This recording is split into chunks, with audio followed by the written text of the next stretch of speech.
the stand. I carry that crest in my hand, rain on my shoulders, still I stand. Tell me who wears it like we can.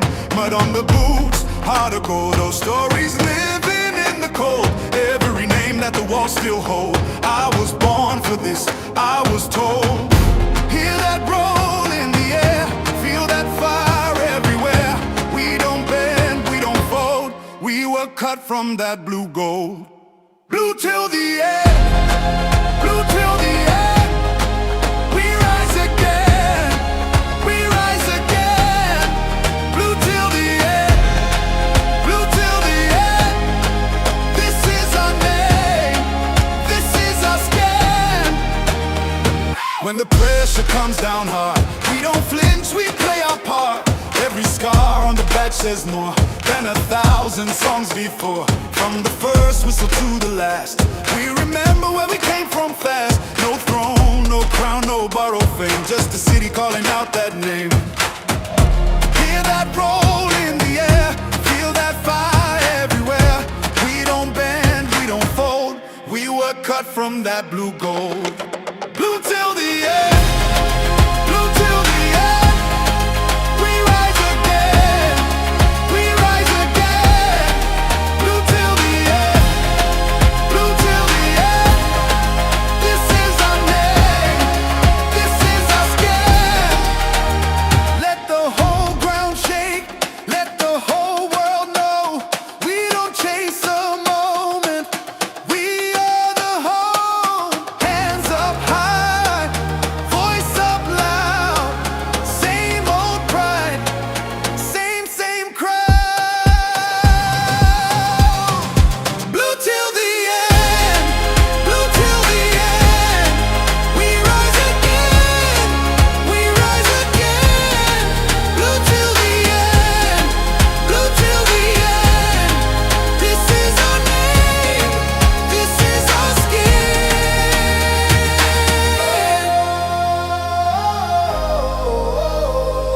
Yeah. Ooh. Blue till the end, blue till the end. Loyalty stays even through the storm.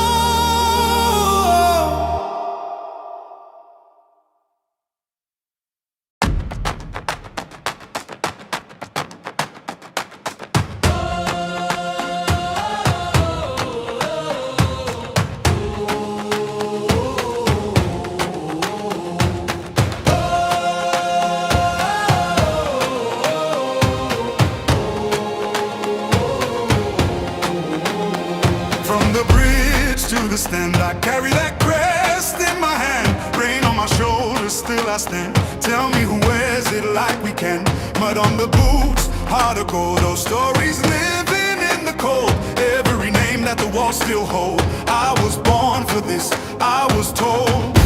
Hear that roll in the air, feel that fire everywhere. We don't bend, we don't fold, we were cut from that blue gold. Blue till the end, blue till the end. We rise again, we rise again. Blue till the end, blue till the end. This is our name, this is our skin. When the pressure comes down hard, we don't flinch, we play our part. Every scar on the badge says more than 1,000 songs before. From the first whistle to the last, we remember where we came from fast. No throne, no crown, no borrowed fame, just a city calling out that name. Hear that roll in the air, feel that fire everywhere. We don't bend, we don't fold, we were cut from that blue gold. Blue till the end, blue till the end. We rise again, we rise again. Blue till the end, blue till the end. This is our name, this is our skin. Let the whole ground shake, let the whole world know. We don't chase a moment, we are the home. Hands up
still I stand. Tell me who wears it like we can. Mud on the boots, heart of gold. Those stories living in the cold. Every name that the walls still hold. I was born for this, I was told. Hear that roll in the air, feel that fire everywhere. We don't bend, we don't fold. We were cut from that blue gold. Blue till the end, blue till the end. We rise again, we rise again. Blue till the end, blue till the end. This is our name, this is our skin. When the pressure comes down hard, we don't flinch, we play our part. Every scar on the badge says more than 1,000 songs before. From the first whistle to the last, we remember where we came from fast. No throne, no crown, no borrowed fame, just a city calling out that name. Hear that roll in the air, feel that fire everywhere. We don't bend, we don't fold. We were cut from that blue gold. Blue till the end, blue till the end.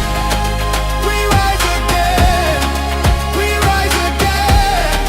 Blue till the end, blue till the end. This is our name, this is our skin. Let the whole ground shake, let the whole world know.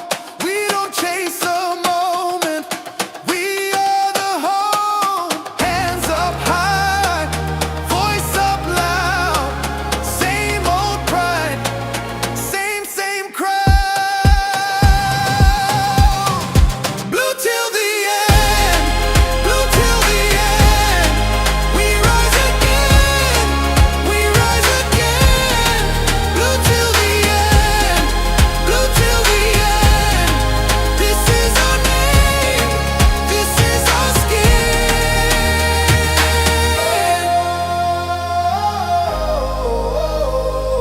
Yeah. Ooh. Blue till the end, blue till the end. Loyalty stays even through the storm.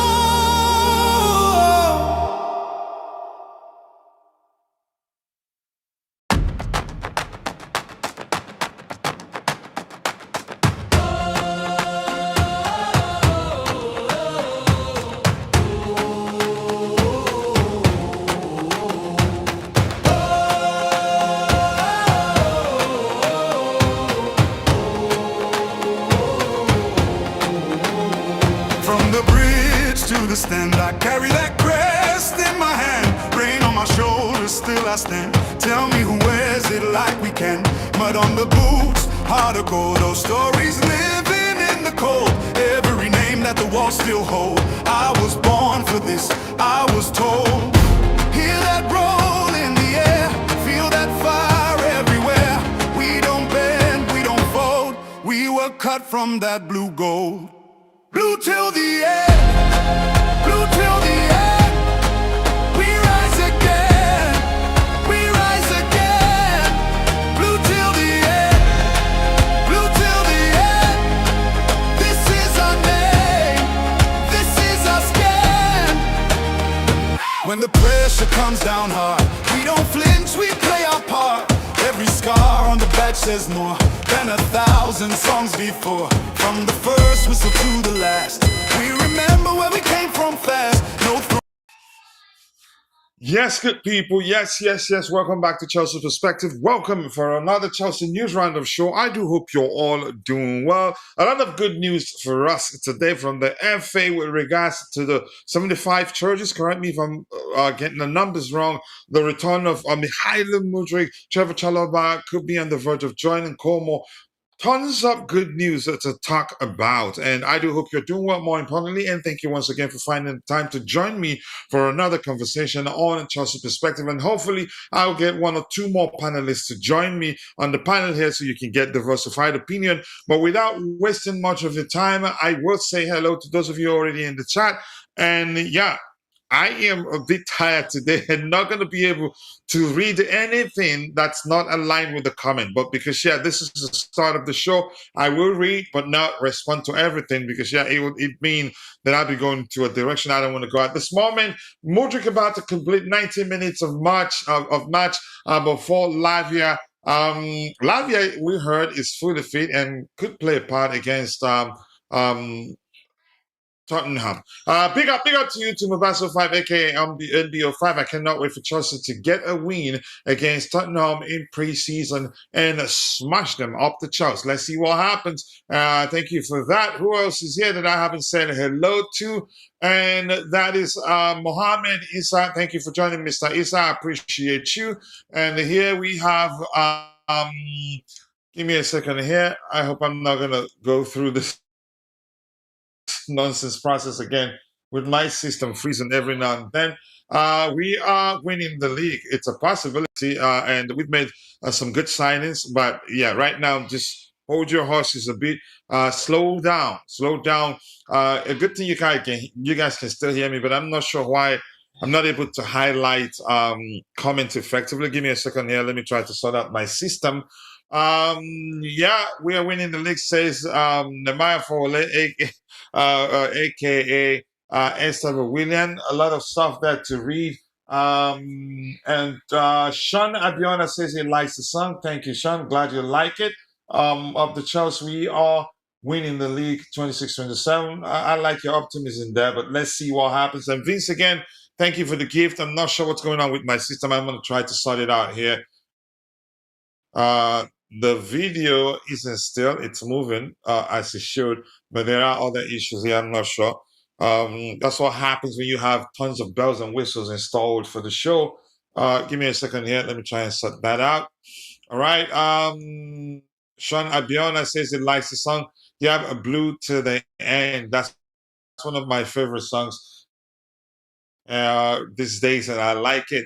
But William, Vic, thank you for the gold coin. Gold, what you call it again? For the gold gift again, I appreciate you. Let's see what else we have here. Big up to you too. Mudryk's Hill. Let me see what he's saying here.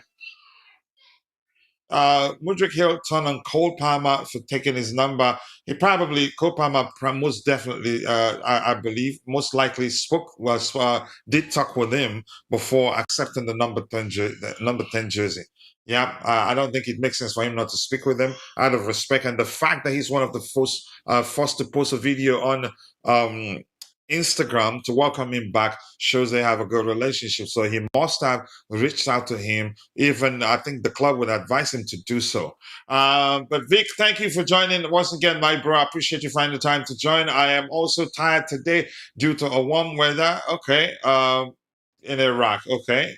All right. Gold coin. Thank you, Vic. I appreciate that gift from you. Always finding a way to support your bro. I appreciate that quite a lot. I don't take it for granted. All jokes aside, you know I do appreciate you. Mudryk versus Cole Palmer for the number 10 number. It's not going to happen. I think he would choose another squad number. How did you mix the song? I used AI. Definitely. I used AI. I have an AI. I have a yearly subscription, which I'll write the songs and then have it do something nice with it. Did you did you hire Coldplay? I did not. Yeah, thank you. I appreciate you. You're a legend too for all your support. Yes, it's probably did hire. Talk about that there. Big up to you too. Nice to see you once again. Alua Rokami Tamidai, I do hope you're doing well. Is Mudryk back? Yep, he's definitely back, and I'm happy for him. And I'm happy again. I always want you to get diversified opinion and not just listen to a single panelist alone waffle here. I have our senior panelist and Bobby on the panel with me, so you're guaranteed to get a diversified opinion from at least two people on the panel, and yeah, and I like it that way. Yeah. All right. Bobby, big up and thank you for finding the time to join me on the panel. How are you doing? Yeah, big up, coach. Yeah, I'm good. It's pretty. interesting dynamic that has developed all of a sudden. Hmm. A friendly tomorrow against Tons of good Spurs. news today for us. Go ahead. Yeah, a friendly tomorrow against Spurs. The sort of conclusion to this whole um, violation thing. Although my annoyance still remains with why nothing is happening to Man City. It takes Um, time. It does and take time, and well, you could it's argue taken. theirs is more. You could say more complicated than us.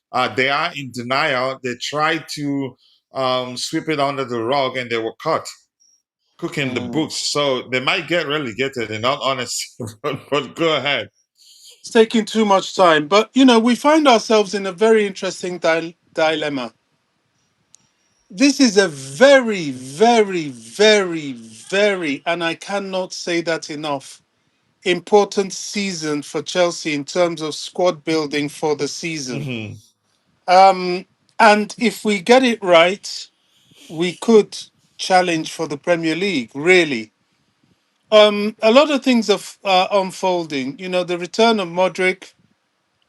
Clearly, he won't expect even to start, and he won't start straight away. He's going to have to, as they've said, integrate him into the team, and it'll take a little time. So he's a backup. I mean, it will be a whole new process again.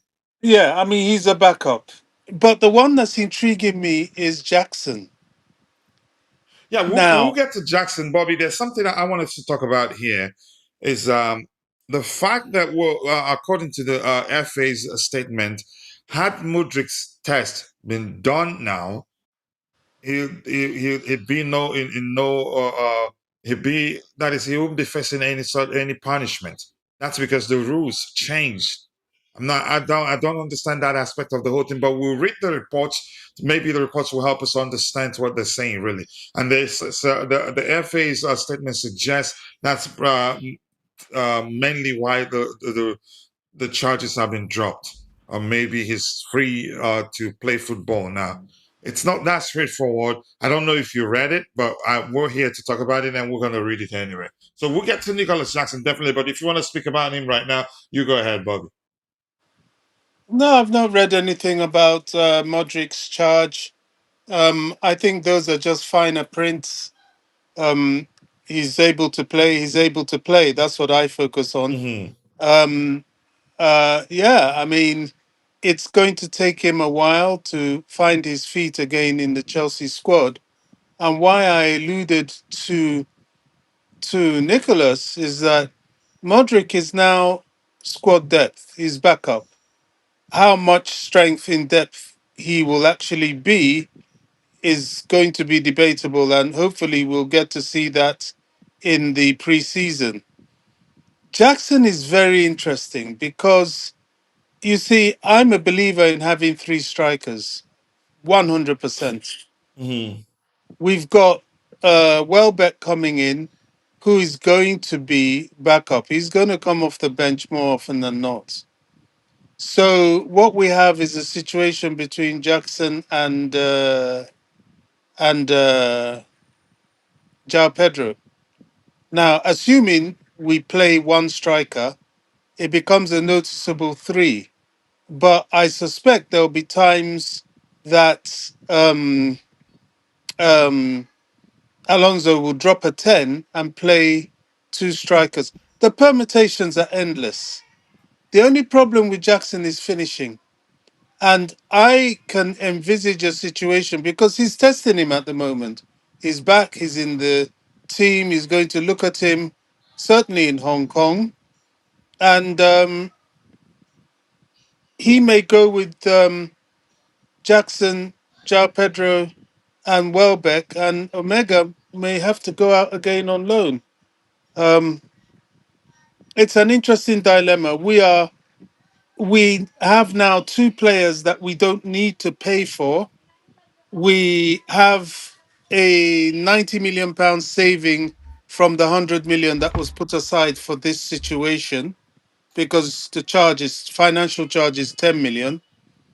And I wouldn't be surprised if they put that money to a midfielder. But the problem now is with this talk of Lavia quote unquote being fit. I don't know if I can trust it. And Enzo, I think Enzo has even joined them in Australia, which is early for somebody who played the World Cup final. I don't even think we need to spend on anything other than a left back. All right. An interesting scenario. It's an interesting scenario indeed, but we'll get to that particular topic and then see if we see anything from the manager's perspective or the club's. But I think he'd eventually end up um, joining Aston Villa, which is not. You were just trying. Maybe we're just running that situation in a manner that we don't end up getting um, into trouble given the manner at which we signed Morgan Rogers. And I think it's a bit deeper than we know, but we'll find out in a bit. It seems like he's on the market. Even if he stays, I think Emera will still stay because the lab we've heard. We have him on the market for sale. But that's by the way, keep dropping the likes on the stream, people. The likes do go a long way. And here on the screen here, I'm going to share that. Sorry, I haven't done so. I thought I did already. So I'll do it this way so you guys can see what we have on the screen there. So this reads official. That's from Fabrizio Romano, who says Mykhailo Mudryk is cleared to play again after doping accusations. Case settled. Mudryk expected to join Chelsea in Hong Kong for pre-season tour. He is going to be available immediately.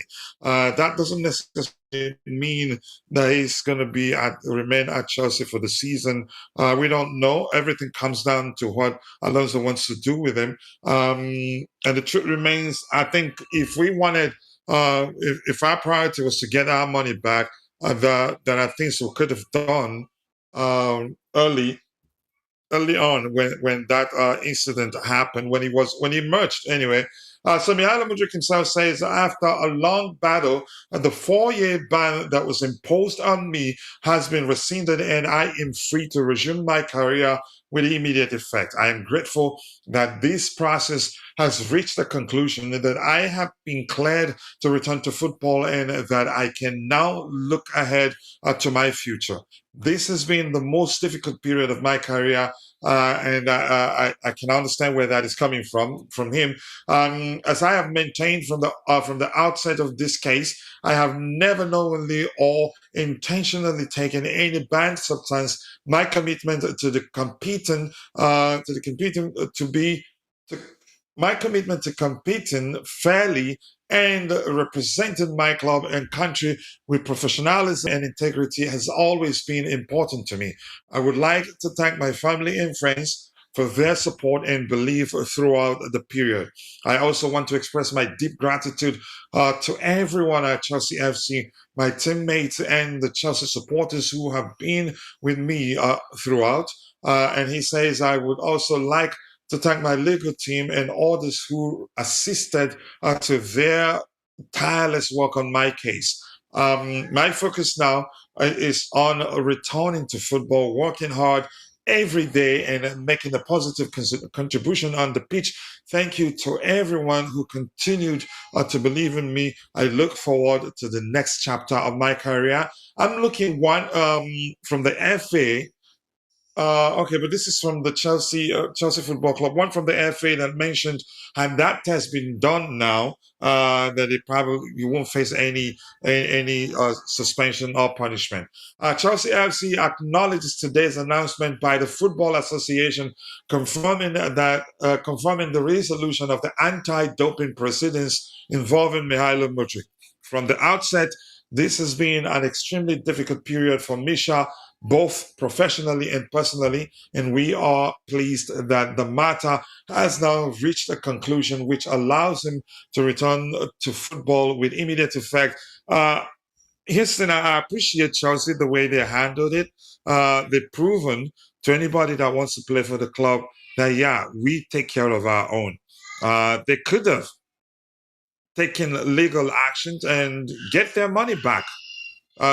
Because they haven't paid the money, they haven't paid the entirety of the amount they signed them for to his former club where we signed him from. They could have actually taken legal actions and end up not paying the rest and actually getting some. But they didn't do that. They've been with him all the while. And we realized at the time that that has always been the case when we addressed the situation. The fact that we still had him as one of our squad members on the club's website was telling at the time, and we discussed it at length. But Bobby, I want to hear your overall opinion. But before I do that, there are a few comments in the chat that I want to address. Give me a second here.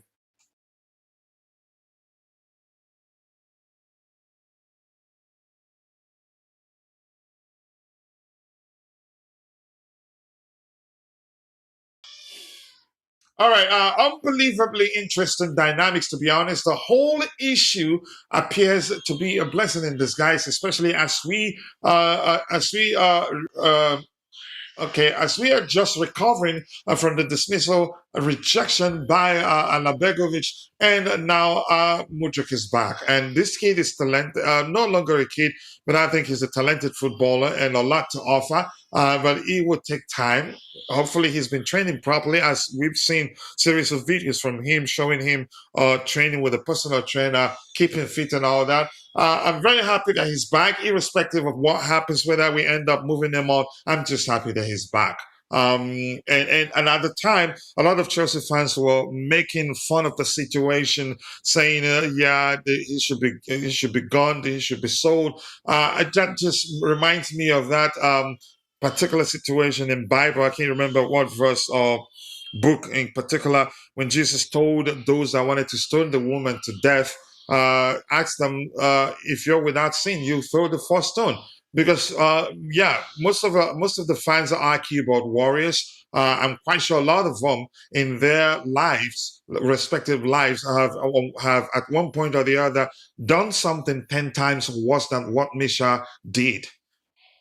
Yeah. But unfortunately, because we don't know each other, well, behind the keyboards or computer screens saying some nonsense online. And chances are, truthfully, he knew nothing about it. I get it. The rule clearly states that, yeah, you're responsible for whatever you ingest. Yeah. Up big to you too, Ty. Nice to see you. I appreciate you finding the time to join the conversation. Jacko is off to Aston Villa. Yeah, it looks like that will eventually happen, and that's my opinion.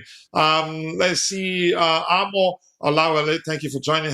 Happy for Misha, and I'm happy for him, irrespective of whether he stays or whether he ends up getting sold. But we'll see.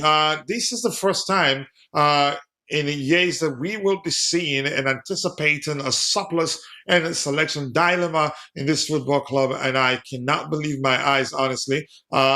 Yeah, some good news from certain angles if you take a step back. Mudryk staying this season would be shocking because he hasn't been much sharp in a while. He can be on the bench, and he's been keeping fit. Yeah, pretty well documented. He's shared series of videos of him training with his personal training and all that. But again, I'm gonna go back to saying whatever happens, I wish him well. I can understand his pains. In all honesty, Mudryk returning is a blessing in disguise. He would provide competition in that left wing position. He doesn't necessarily has to be starting games. I think the process will be it will be definitely be a gradual process. The reintegration process will be a gradual one.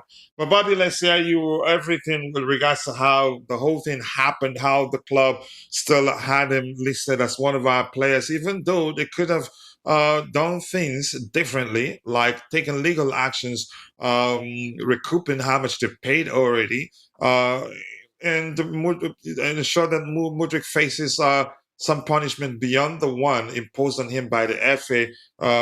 But yeah, Bobby, let's hear you. Yeah, coach. One of the things that frustrates me, it's been clearly stated that the club is reintegrating him into the team. So why are Mm. we talking about him going? These are I mean, I don't get that. That doesn't make sense. He's come back from the ban. We stayed with him through the ban. He's coming to be reintegrated into the team, which means he's going to be a And the club made that clear in their statement. well, yeah, of course. So, this whether he stays, it's not even a conversation to be had. I I can see their point. They invested a huge amount of money in him, and they're not just going to throw away players that they've made massive investments into. Same goes for Enzo. People are talking about, oh, Enzo, we're going to sell him. He wants to. You don't spend 106 million pounds on a player and just throw them away. I can't see that at all. I think there's a dilemma there. There is a use for him, and even Jackson. There's no guarantee he's going to go to Villa. There's talk of him going to Villa, but I mean, all speculations at this point, in all honesty. well, Alonso said he wants to see him and see how he fits into the team. If he proves himself, I believe he will stay. We have a 90 million pound saving from this charge. We put aside 100 million for Is that this. really the case, Bobby?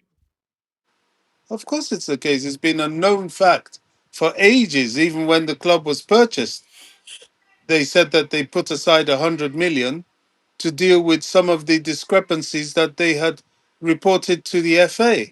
So it's now cost them 10 million. So my common logic and math has it that there's 90 million left in the kitty from that. Now, doesn't mean to say they have to spend it, but it's a bonus. Will they sell uh, uh, Jackson? It's likely, but the need for next season is success. There's a higher need for success than for immediate cash. Right. Thank you so much for that, Bobby. I appreciate you finding the time to join me on the panel, and always nice to have you. And I think we've addressed that particular report there. And this one here, Mudryk should either take number 7 shirt or number 22 shirt. I don't think I don't want to waste my energy discussing what a shirt number he takes. Mudryk is fit in, but his feet. But sharpness is the thing. It's a different thing altogether. Much sharpness and all that. Maybe loan maybe a loan. He doesn't have to actually go out on loan. His statement that was cautious too, didn't say he's a future at Chelsea. He said next chapter in his career. um okay, that's excellent observation there, but that doesn't necessarily mean what you think is the case. We can only speculate. Big up the truth. Always nice to see you. I do hope you're doing well. Big up Coach and Bobby and the chat. As soon as that a bad omen for us, Anthony Tello retired.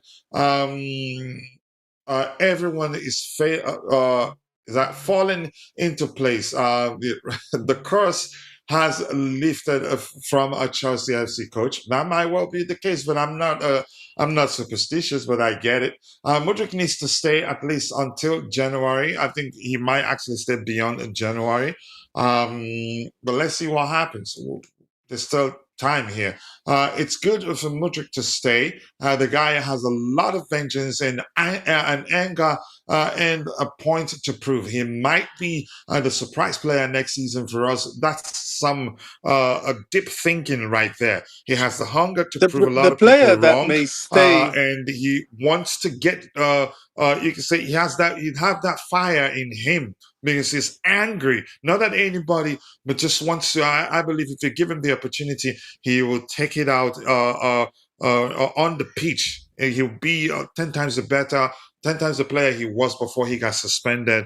I can understand where that is, where that thinking, what drives that thinking, reasoning of yours. I think it does make sense. That's the sort of individual I'd like to give a chance. I think he'd do very, very well, and he is a very, very talented footballer, really, no question. But let's see. Hopefully, he gets that chance. I think he'll prove a lot of people wrong. Says thank you, Bobby. I see no reason to be overly apprehensive about his return in reintegration. To be honest, I feel we should be happy that the lad is finally vindicated, and will now be overcoming frustrations. I don't know whether it'd be accurate to say he's been vindicated. But that's by the way. More importantly, he's back. And hello to you too. Nice to see you. I tried to find um, your old X account. Suspended according to X, so I couldn't send you a message. I'm not sure. Maybe you should just respond to one of my posts on X and let me know that that's you, that's your new account. Then yeah, I'd also follow you so that I'll be able to exchange messages. But we have too many players, Bobby. How many can you register plus the wages? We have 10 centre backs at the moment, 6 strikers. If you include Daston, at 5. Coach, I Well, thought you were gonna take the spanner off of Vic. Yeah, I'm gonna do that very soon. yeah, I mean, Mudryk, go ahead, Bobby. clearly, Alonso himself said there'll be 5 defenders sold. That's for sure. Because he said he only needs 5. Modric is a different situation. Um, even now, if we're talking about Jackson, that is a striker that may stay until January. It all depends on what Alonso wants and what he feels he can work with. But Modric, I think he will work with him, but he won't be sort of, I mean, he'll be a squad player, until he proves his match sharpness, which will take him time. So, yes, there will be sales. There has to be sales. Badiashile has been told he can leave, that he should be working to leave with his agent. Mhm. Desassi has received that a long time. Um, those two are definitely to go. What's the name of the guy we brought back on loan? Sa. I can see Sa going on loan. Who else have we got? I don't think Fafana's going anywhere. Achimpong, I doubt he's going anywhere. If it is, it's a loan. And then there's Colwill and, of course, Lacroix, who I think both will be the preferred two. Midfield is going to be interesting.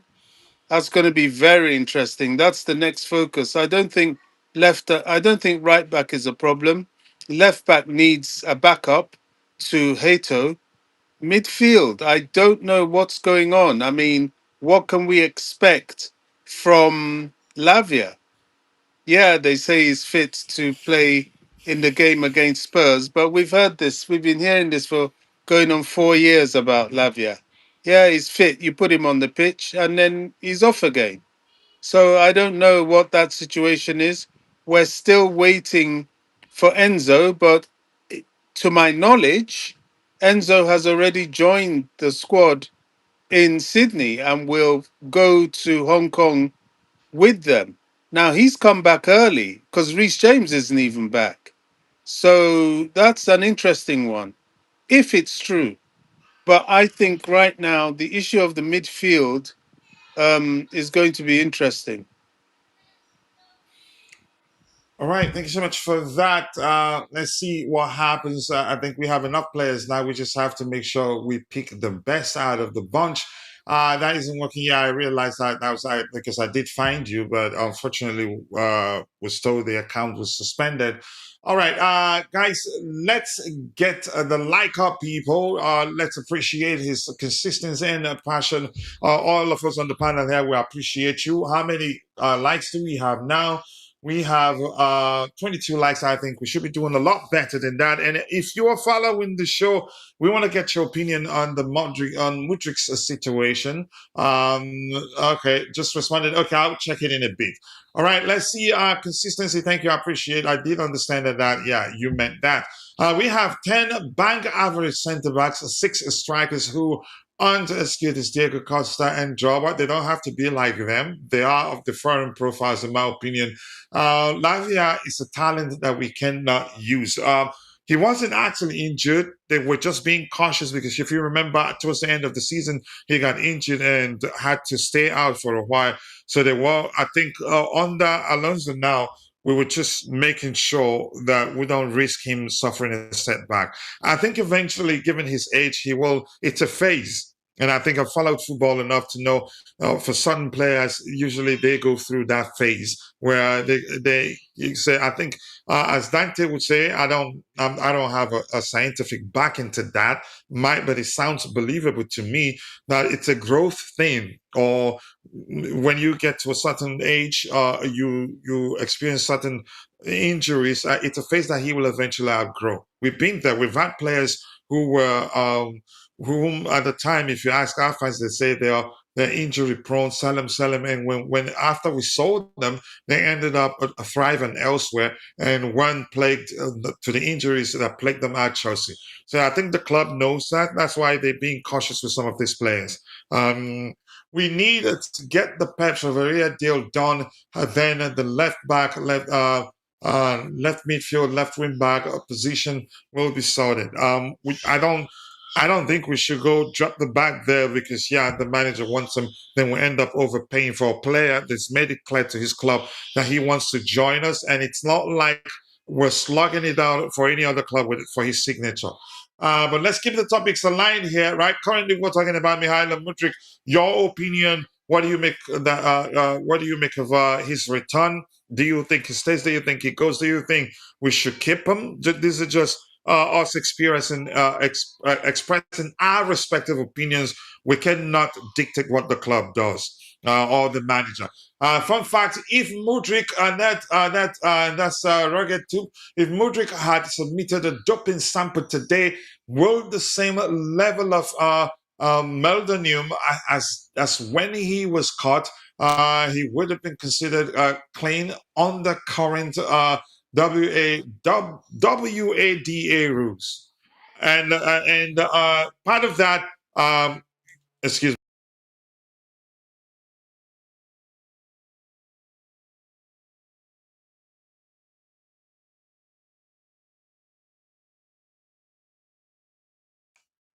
All right, yeah, that's the show, and the FA did mention um that as part of their statement that that's mainly one of the reasons why the charges were dropped now, because it just wouldn't make sense to punish him. And if any player in the current given the current rule fails that test, and the measure in their system equals that of Mykhailo Mudryk a little bit more, they escape punishment. So it just wouldn't make sense. But that's, by the way, again, irrespective of the outcome, or if you're a footballer, you're responsible for whatever you ingest. But I think Chelsea fans at the time, some of us didn't actually support him.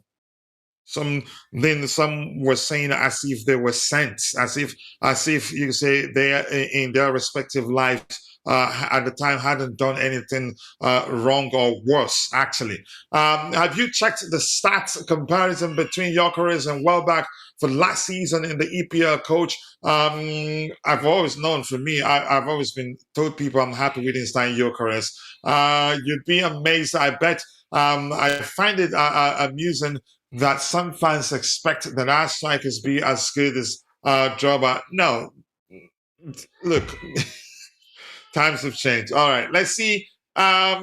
Is Paul Winston is still doing the transfers? I'm not sure what's happening. We haven't heard a lot about him of late. It's Dev Follows, and then Igbali, and who else? Who else? I can't quite remember. But thank you for joining. Misha is back. Yes, he's back. So, Bobby, anything else you want to say? Just give me a second here. I'll be back in a few seconds.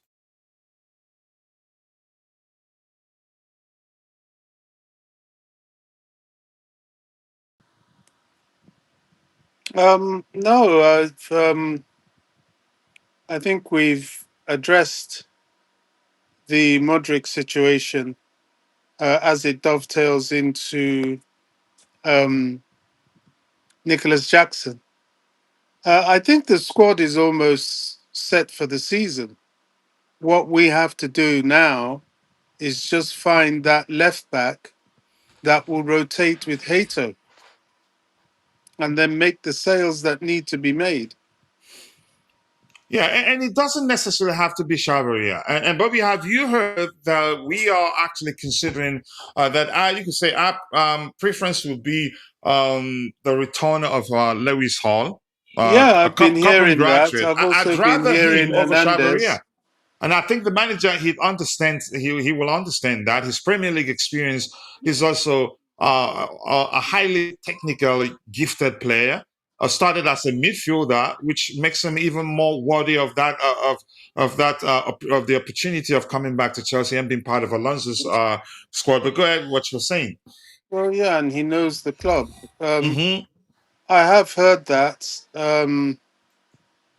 Yeah, I mean, let's see. It won't be cheap at all, but it would be good. I mean, he would be guaranteed a starter. I don't know what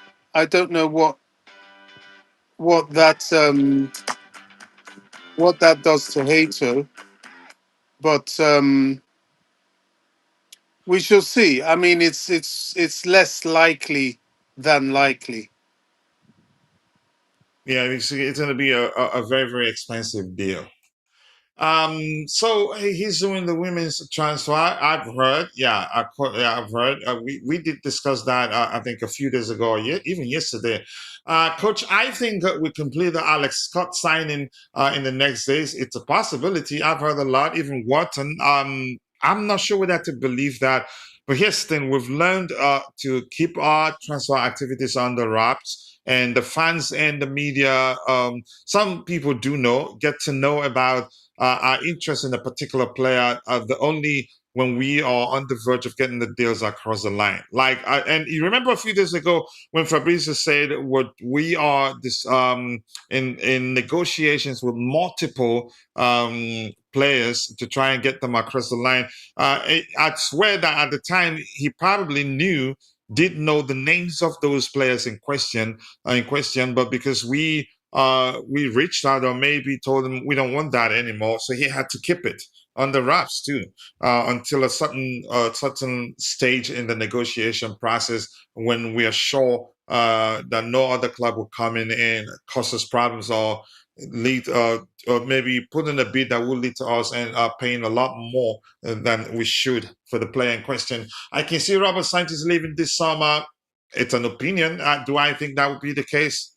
I mean, it's a possibility, but I don't think so. João Pedro was sub for well back at Brighton, so both worked together. It looks like they had a good relationship at the time. Got them way back from Brighton. Okay, an excellent signing from us. Lewis Hall would cost 50 million. Not bad.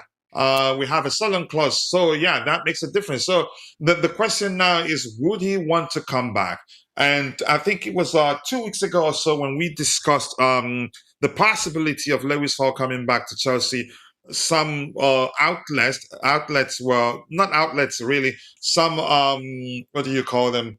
Um, some some big accounts on X were suggesting that his preference would be to join Manchester United and not Chelsea Football Club.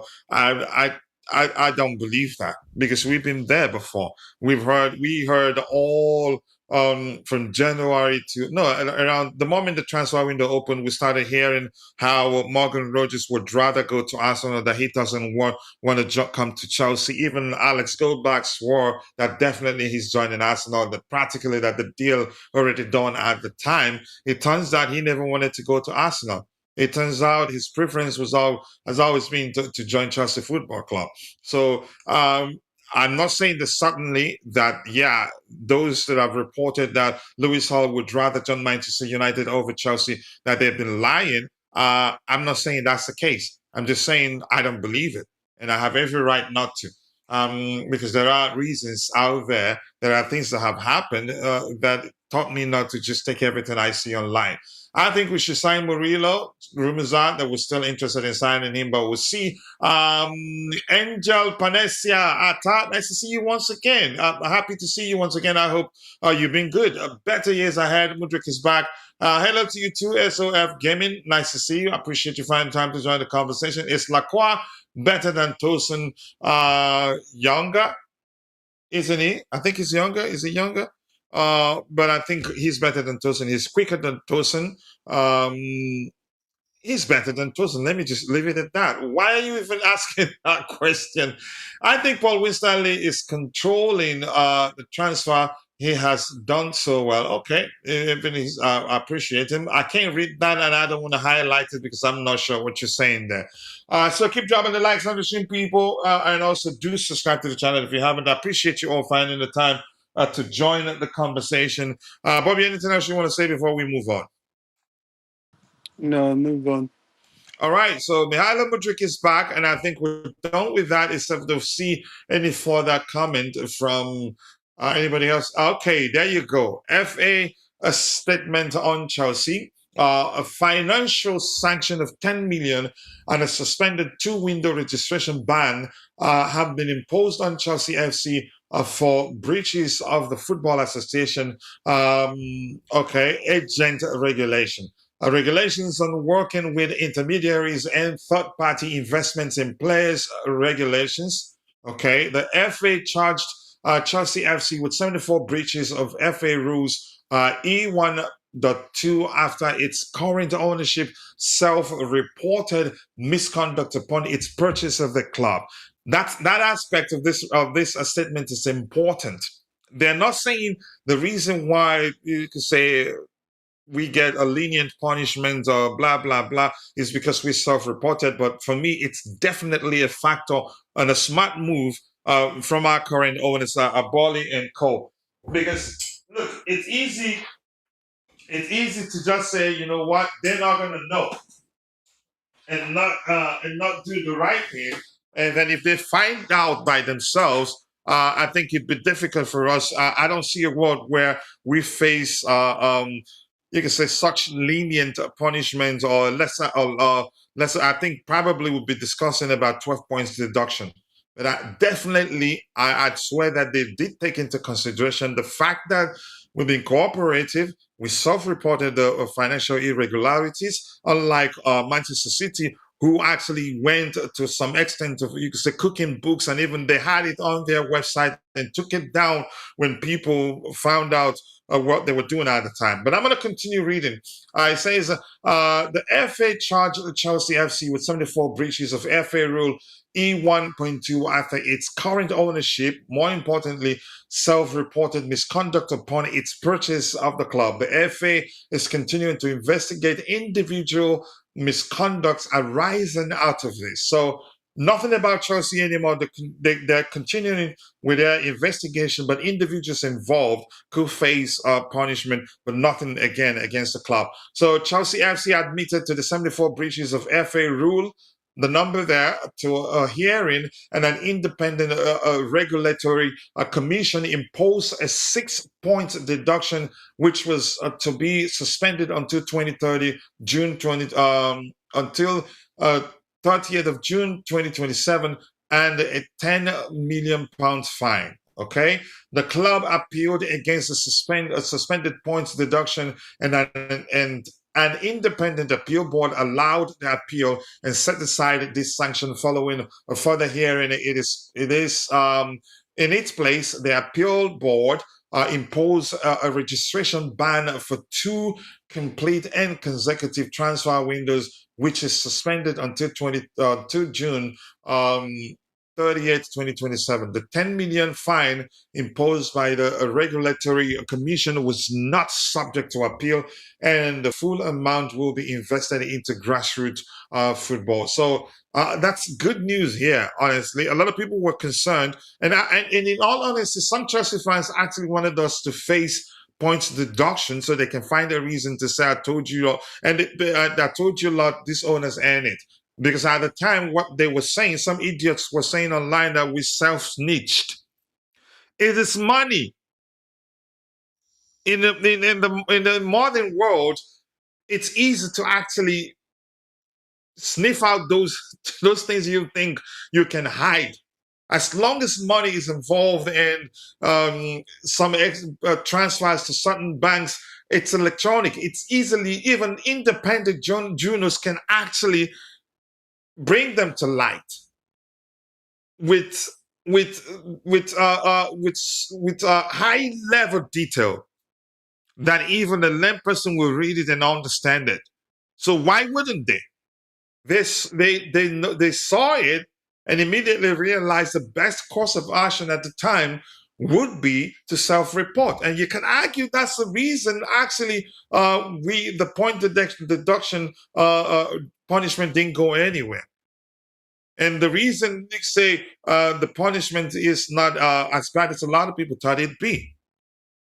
So remember, even if you've seen cases being discussed on TV or some crime shows, some people get deals from speaking the truth. So Bobby, I don't know if you want to add anything to that. I'm just happy, really. I think they But played it well. there's such a thing as good practice. Mhm. They carried out an internal audit after they purchased the club, and they had findings. And part of their corrective action was to report these findings to the FA.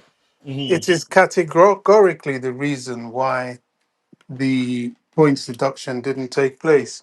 It wasn't their doing. It's quite simple. They exposed it. They were transparent.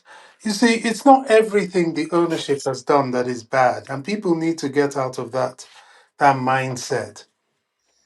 They've done a lot of good things. It's just that the bad things they've done have been, Overshadows a lot of the good work.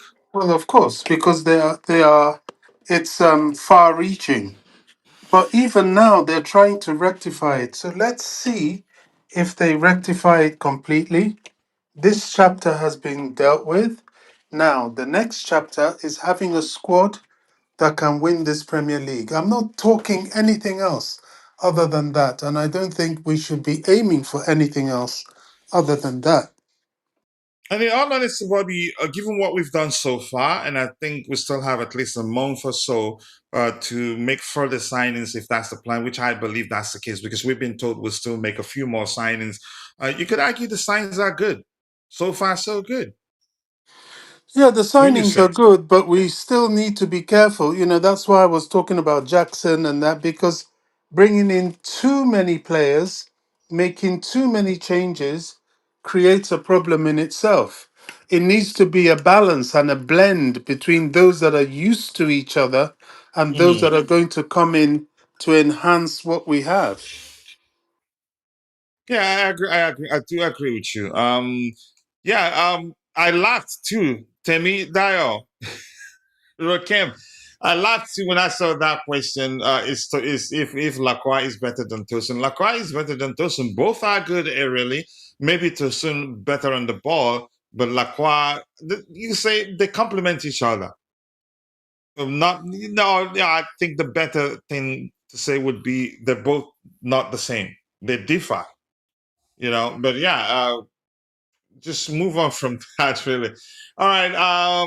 10 times the player Ganacho is, period. I think he's a much better player. He's an excellent dribbler, has pace too, can actually operate as a 10. And I think a lot of Chelsea fans didn't really, for some reasons, that's sort of that. He's another case of us allowing the opposition fans dictate how we support the player. He wasn't as bad as a lot of people make it out to be. He had a few bad games then, really. What's your opinion about Mudryk? I've spoken about him. It's not up to me. The club sounds as if they're ready to reintegrate him. If that's the case, it'd be a gradual process. The question now is whether the manager, whether he'd want him to stay. So if he's going to take up a space of an important player that the manager already planned to work with, I think it'd be difficult. But let's see what happens. He has a chance. The fact that he joins the preseason tour immediately, he could stay. He doesn't necessarily, as Bobby has explained, he doesn't necessarily has to be a starter. He could start from the bench, and if the opportunity comes, emerges for him to get some minutes, the manager will give him that opportunity. And if he plays and proves that, yeah, he's been out, but but not necessarily out, because we've seen series of videos of him ensuring that we know that he's been keeping fit, and he hired a personal trainer. Look, that kid it's an excellent footballer, and something else I want to talk about, and I want to hear from Bobby what he thinks of that opinion of mine. Listen, when it emerged that he failed a doping test, Chelsea could have. I'm not a lawyer. I'm not sure. I'm just speculating. Maybe chances are I'm wrong. Chelsea could have at the time said, you know what, yeah, that's it. You are responsible for whatever you ingest, and you've been found liable to, you've been caught taking banned substance. We don't want you anymore. Terminate his contract. We don't. There's no way. We didn't pay. The club we signed him from. We didn't pay the entirety of the amount that was agreed. Then actually we could take legal action and have them pay us back the money we pay them. Or Mudryk will be owing the club some money. But correct me if I'm wrong. Well, because we've always we like the player, and we feel like it's our responsibility to take care of him. He's human. More importantly, we didn't take his name off our squad list. He remained there. For me, that shows you that Chelsea never at any time considered terminating his contract or selling him. But I want to hear Yeah. your opinion with regards to that, your response to that opinion of mine, Bobby. I mean, it's a matter of man management, isn't it? Mm. We employed him. We've shown loyalty. We've stood by him at a time of difficulty. Now it's time for him to return the favor. To me, it's just that simple. It could have been a case where the club spits a dummy out of the pram and throws a tantrum and just abandons the boy. These are some of the things that I personally believe that the ownership have done right. They've shown patience. I wouldn't be surprised if they were paying him throughout that period, maybe a reduced payment, but they didn't terminate his contract. It's really that simple. So I think he'll come back more fired up for the club that has shown him so much loyalty. I think he will. I think he will. And if Alonso is trying to build a team of mentality monsters, I think he should give him a chance, honestly. Because he's fired up, like you did say. He'd be fired up to pay back the club for sticking with him in a very, very trying, difficult period for him. I'm very happy to see Misha Mudryk back, but he is probably rusty. I agree. He's been training alone. That's very different. If anything, he'd be fully fit, but yeah, much fitness, a different thing altogether. And with the coming of Morgan Rogers and with Gittins, Mudryk doesn't have the opportunity to play games. So alone would be nice. I'd say that's still just an opinion. Mudryk is back, really. He's back, yeah.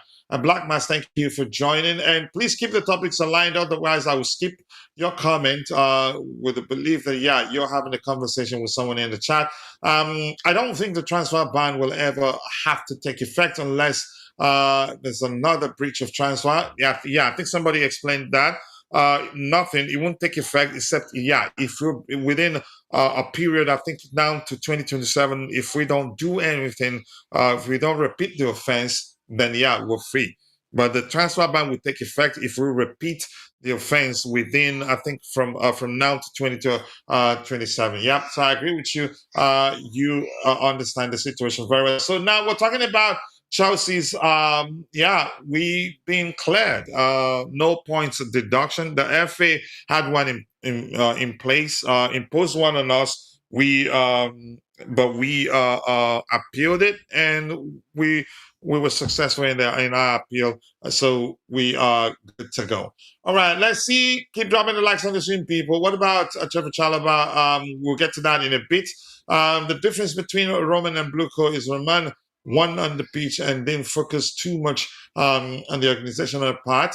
Bluco focused on the finances and organizational more while losing on the pitch. That's just an opinion. Maybe accurate, I don't know, but I'm not sure how to read that one. That's not true. What else I do we think have here? this I'm going is to the scroll to the reason very bottom and then Egbali we'll move has on. Go been ahead, doing Bobby. the deals Go ahead. because he's been deliberately cutting out agents and going straight to the chairman because of this whole situation. Hmm. All right. Let's see. We don't have vested interest in the finance of the club, but on the footballing success of the club, and they have too. They've made mistakes in the process. They've not been perfect. I don't think it'd be accurate to say they really don't care about what happens on the pitch. How are they going to make profit then? The reason why Chelsea struggled last season is because of lack of experience in the squad. Can we keep the topics aligned? Otherwise, I'm going to assume you are having a conversation with a community member, please. I want to start. Let's start that culture of sticking with the current topic. As much as I like to interact with you, going back and forth like that doesn't help.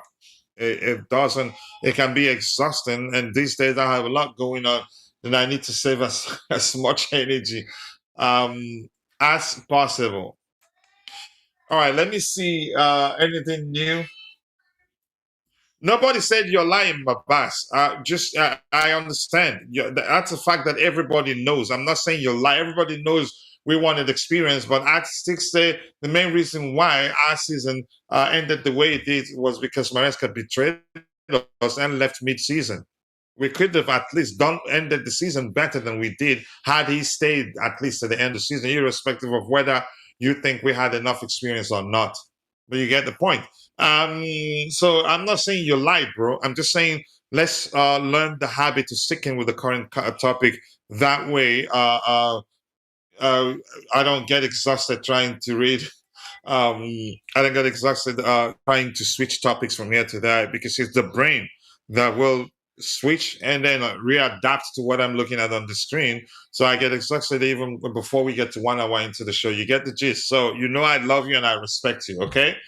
Now we lost front of shirt sponsor, but I hope Alonso will teach Blue how to run football. I think you can argue one of the main reasons why sponsors have been a bit skeptical about doing business with us could be the possibilities of us facing a hefty punishment and end up getting relegated or something like that.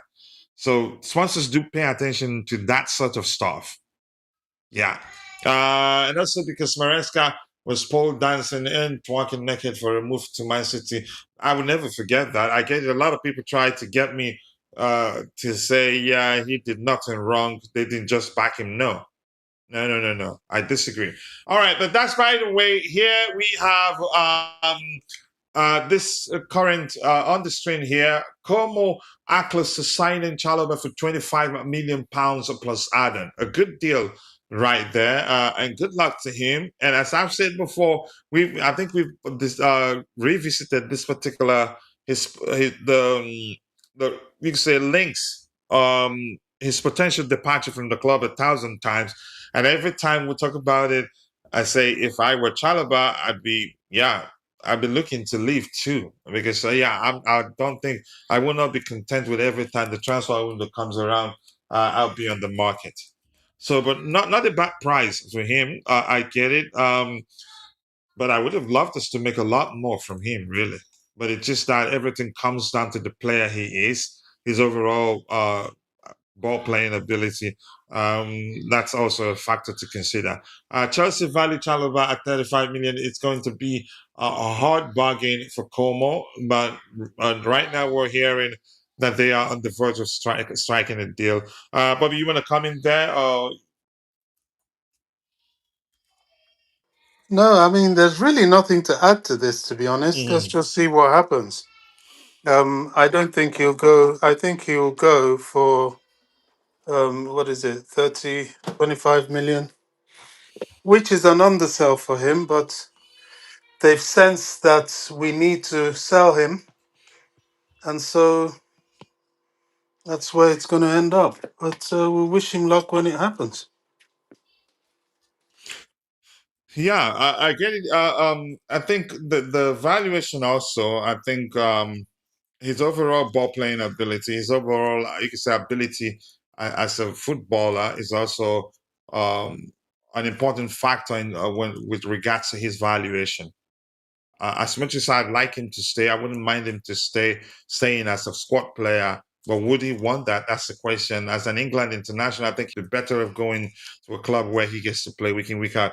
But Jay, let's hear you. What do you make of Chelsea's asking price for Trevor Chalobah? I think his overall ball playing ability is a factor too. You can't sell every player on the market. Um, you said the prices will never be equal because overall ball playing ability of each player differs from the differs, not the same. But go ahead, Jay. Big up, coach. Big up, Bobby. Big up to you too. Um, big up, everyone in the chat. Look, it's an improved offer, and we we know that they started quite low. Uh, this particular negotiations has been going on for a while now, and I expected it to be around 35 million, to be really honest. But I think uh, but I think it was 35 million euros. So maybe with add-ons, it will still reach that. You're not really going to get more for Trevor Chalobah, right?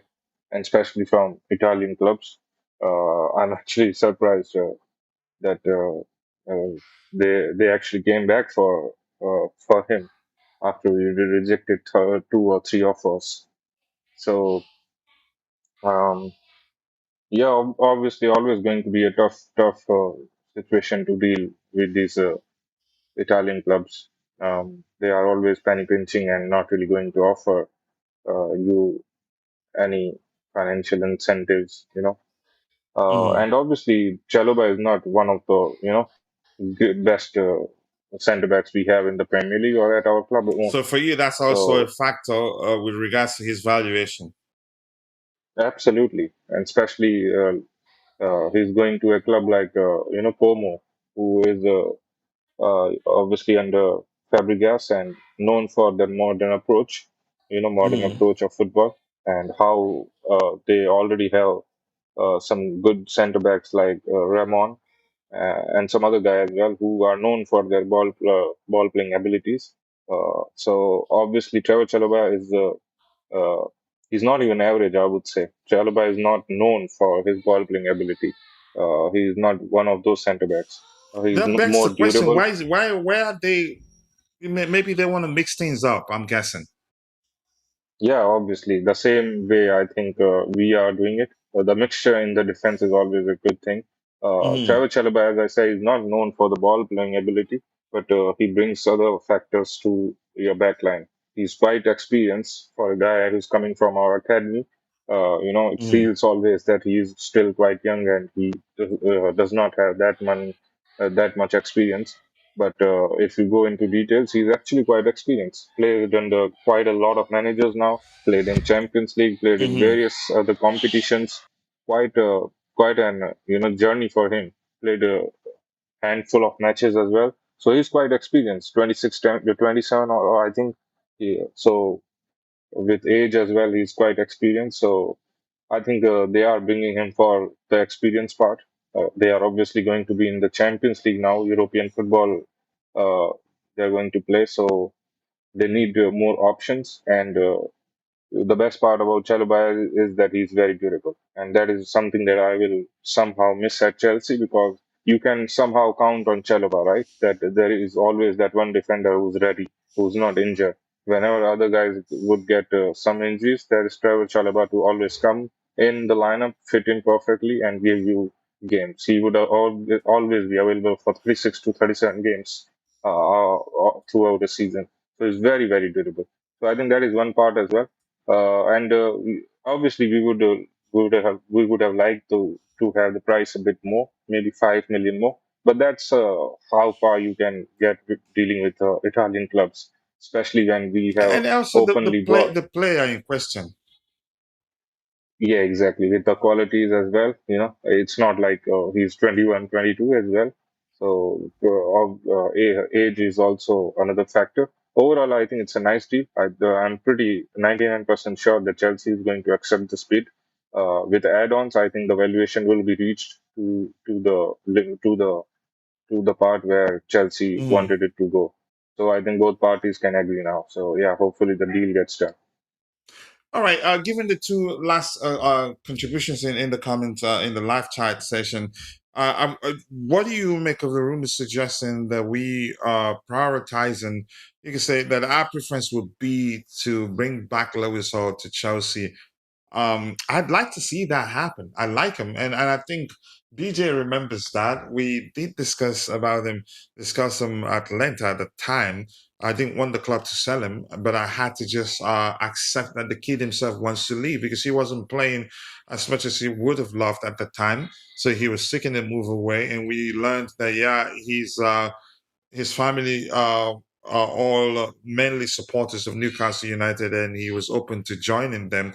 And I don't know if you have a clause. Somebody in the chat suggests we have a buyback clause or sell-on clause, which would mean that we can get him for 50 million pounds. If that's the case, why waste our time trying to get the deal of Chavaria across the line? Maybe just because the manager wants him.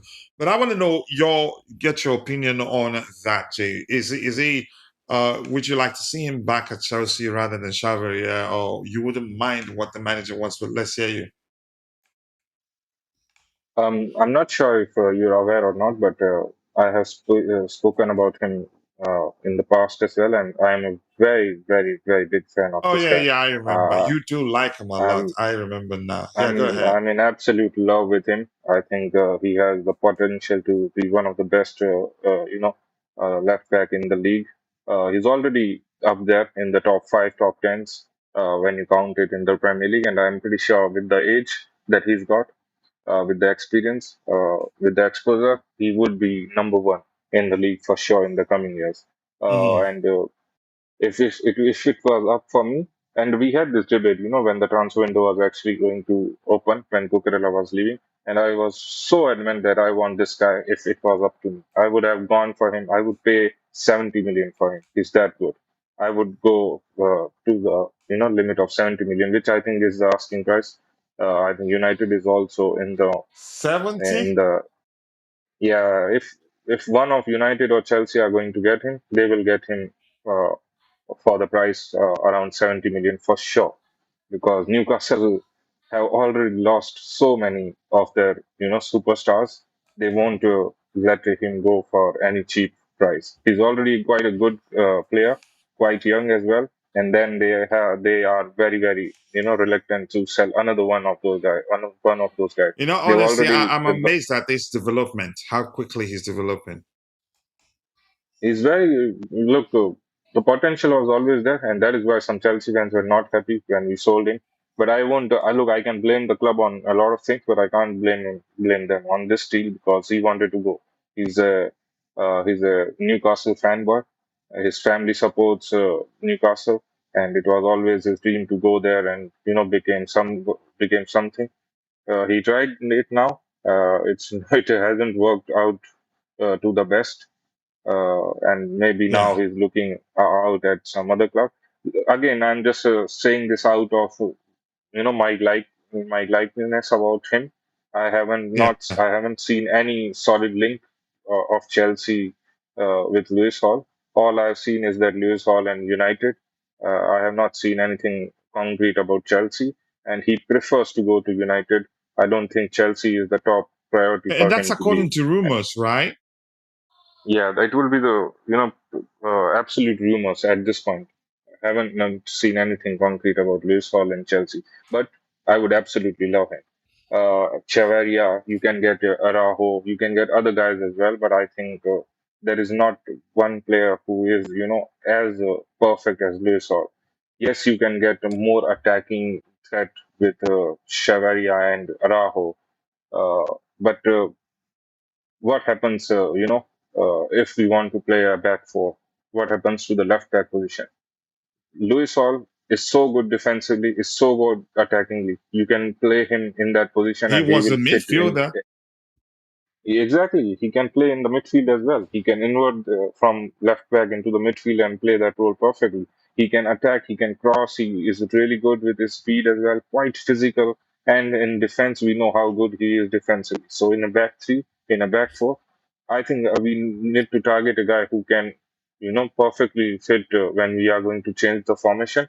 I think Shaveria and Araujo, these guys are more of a wing backs, and they will struggle in a back four. While Hato, as I mentioned earlier, is more of a left back rather than a wing back. So each Hmm. of them somehow looks good in one particular formation and lacks a bit in the other. Luis Hall is a kid who will perfectly fit in both the formations and would give us a lot going forward and also in defense. And plus, obviously, I mentioned that he is quite young, so he has all those years in his career Yeah. now to give. At least, if anyone who's going to get him, they will be having a solid fullback for the next 10, 12 years. So he's a big prospect. All right, I'll catch up. I'll give the microphone back to those in the chat. And when I come back to the panel, I want to get your opinion, the return of Mykhailo Mudryk. What do you think happened, and also what you make of we're finally free, I must say. I think it'd be stupid for us to do anything that would mean that we'll be banned for 2 transfer windows. Even if that happens, I think we still have enough pool of talents to crop of talents out on loan somewhere to pull from. Or maybe stick with what we have and then get some picks from their academy. I remember the days where we were doing streams to not sell Lewis Hall. These days, man, the kid Lewis Hall, I fell in love with him the first day I saw him. I think it was a cup game. Who was our manager at the time? Was it Porter against No, it Manchester was City? before Potter. Was it before Porter? But Yeah. nonetheless, the kid, my goodness, I nearly lost my voice. I think it was a watch along show. I fell in love with him that day because nothing moves me as the intelligence, the footballing intelligence of any player. And that's the first thing I look for in players. I fell in love with him, wanted him to stay, and I think the club wanted to keep him too, but he wanted to leave because he wants Yeah, to be playing because week in, he's week out. he's from Newcastle. His family's Yeah. from Newcastle. But honestly, he's still a Cobham graduate. He's a Cobham boy. And if Chelsea And he's approach, always been thankful if you've heard him talk about Chelsea. no, they don't. It's rare to find a Cobham guy really attack the club. Even Hmm. Mason Mount didn't really attack the club. Um, although he said some weird things, but that's about it. If the club I mean, he really had to. wants, At the time, he was already a United player, so he feels like. But I would have if the phrased it differently, though. But that's that's who I am. But go ahead, Bobby.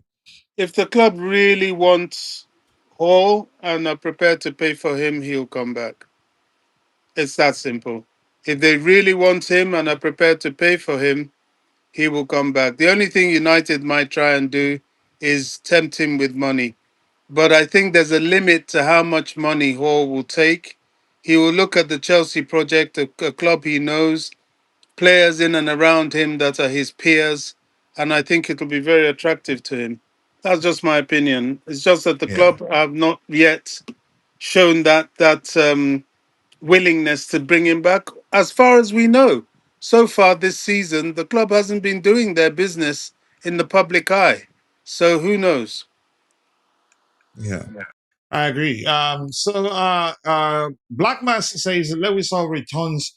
We are cooking. I wish we could get Alex Scott. Imagine with three midfielders, Scott and Enzo and Caicedo. Wow, that would be magical. But let's see what happens. Lewis stays or leaves for Manchester United for £16 million. Okay, I haven't seen anything that suggests that certainly he'll be joining Manchester United. We did this sale of Lewis Hall and Livermento in the same window. I guess if I remember correctly, Livermento left before him. I think so. Yeah, And Livermento was Livramento went sold. He to was sold Brighton, to. Go ahead. then Livramento went to Brighton, then from Was there, it Brighton? I think it was at Tyreek. first, he went on loan. It He was went on not loan to Tyreek somebody Brighton. or what's his name? A left back that went or right back that went to Brighton. Livermento went to Sunderland, not Sunderland. He went to Where did we Brighton as well. sign Lavia The guy from? that went to Brighton was oh gosh, what's his name? But I know who you're talking Ghanaian, about. the Ghanaian. I But know who you know you're the talking kid. about. I've forgotten Yeah, his the name. Ghanaian. But Livramento went to now relegated club. What's the name of the club? Where we signed, I think where we signed Romeo It's Lavia from. Southampton. Southampton. I think that was the Southampton. club he went to, Yeah, right? Yeah, yeah. at I the mean, time. you couldn't blame the club for those deals. We had players that were established in those positions, and they had to go out and play football. and they don't blame the club either. The guy that went to Brighton, I think he was a choice between him and where was I think he was a left back. So it was a choice between him and was it I think we Cucurella? had Kukureya and we still had Ben Chilwell. Yeah, that's right. So I mean, it happens. It's like Mo Salah when he was let go. You know, we had the likes of Drogba and all that. How can you play him? And indeed, you know, people keep going on about no, we shouldn't have let De Bruyne go. But yeah, I guess so. But who would he have played instead of? Would it have been Lampard? Would it have been Ballack? Would it have been Essien? Those were the people he was coming up against. So sometimes these things have to happen in football. Yeah, he does. Yeah, and he looked out that he was looking after for himself. Yeah, I had to do what's best for him at the time. Let him go to United and allow Shaw to retire. That might actually, my again, if game time definitely of great importance to him. More actually, the most important thing, in my opinion. His name starts with T. The Brighton guy, Ghanaian. I think he chose to represent Ghana.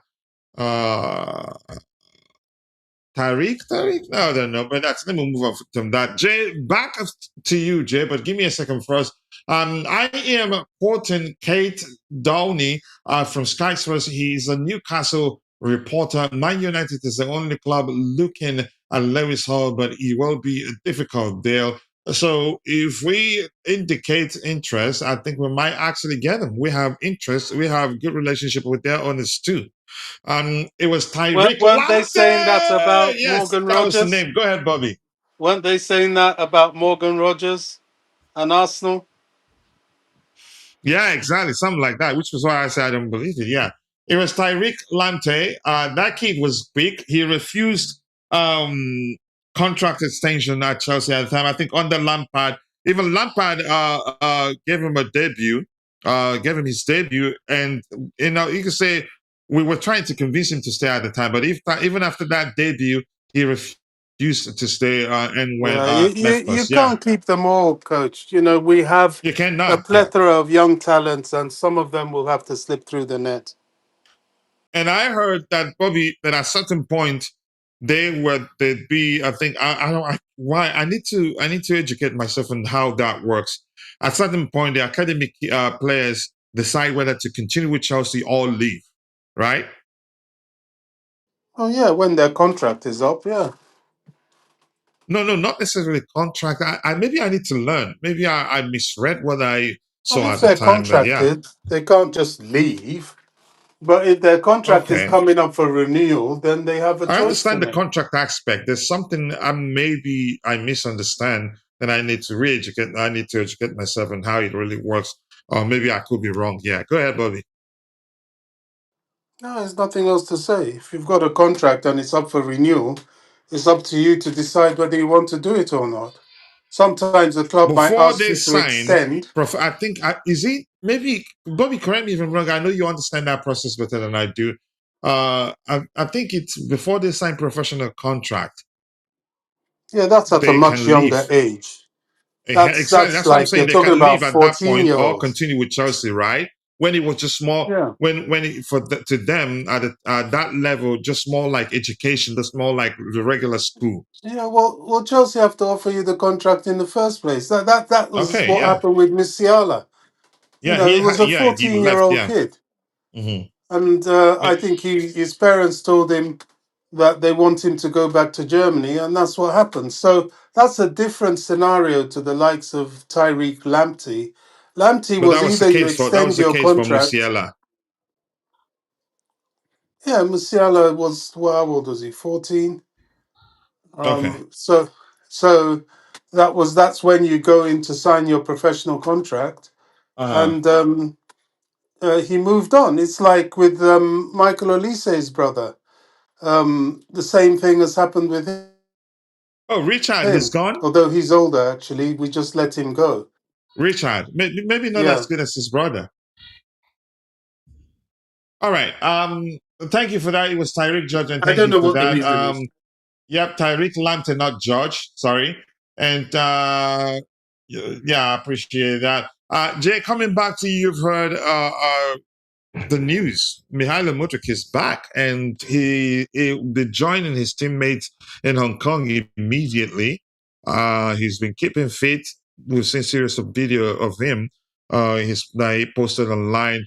Occasionally, he did post one here and then to show that he's been keeping fit. Must have been a very difficult period for him, but looks like we we still have faith in him, and we're not looking to sell him. But let's hear you, Jay. Yeah, what What a do you great think news. happens? Yeah, and what do you What a great would news like to for see him. happen? Yeah, what a great news for him and for Chelsea fans as well. Such a good thing to hear. On a humane level, it's really, really nice to see him, coming back to football. He was never the most, it was not like he was Palmer before this suspension.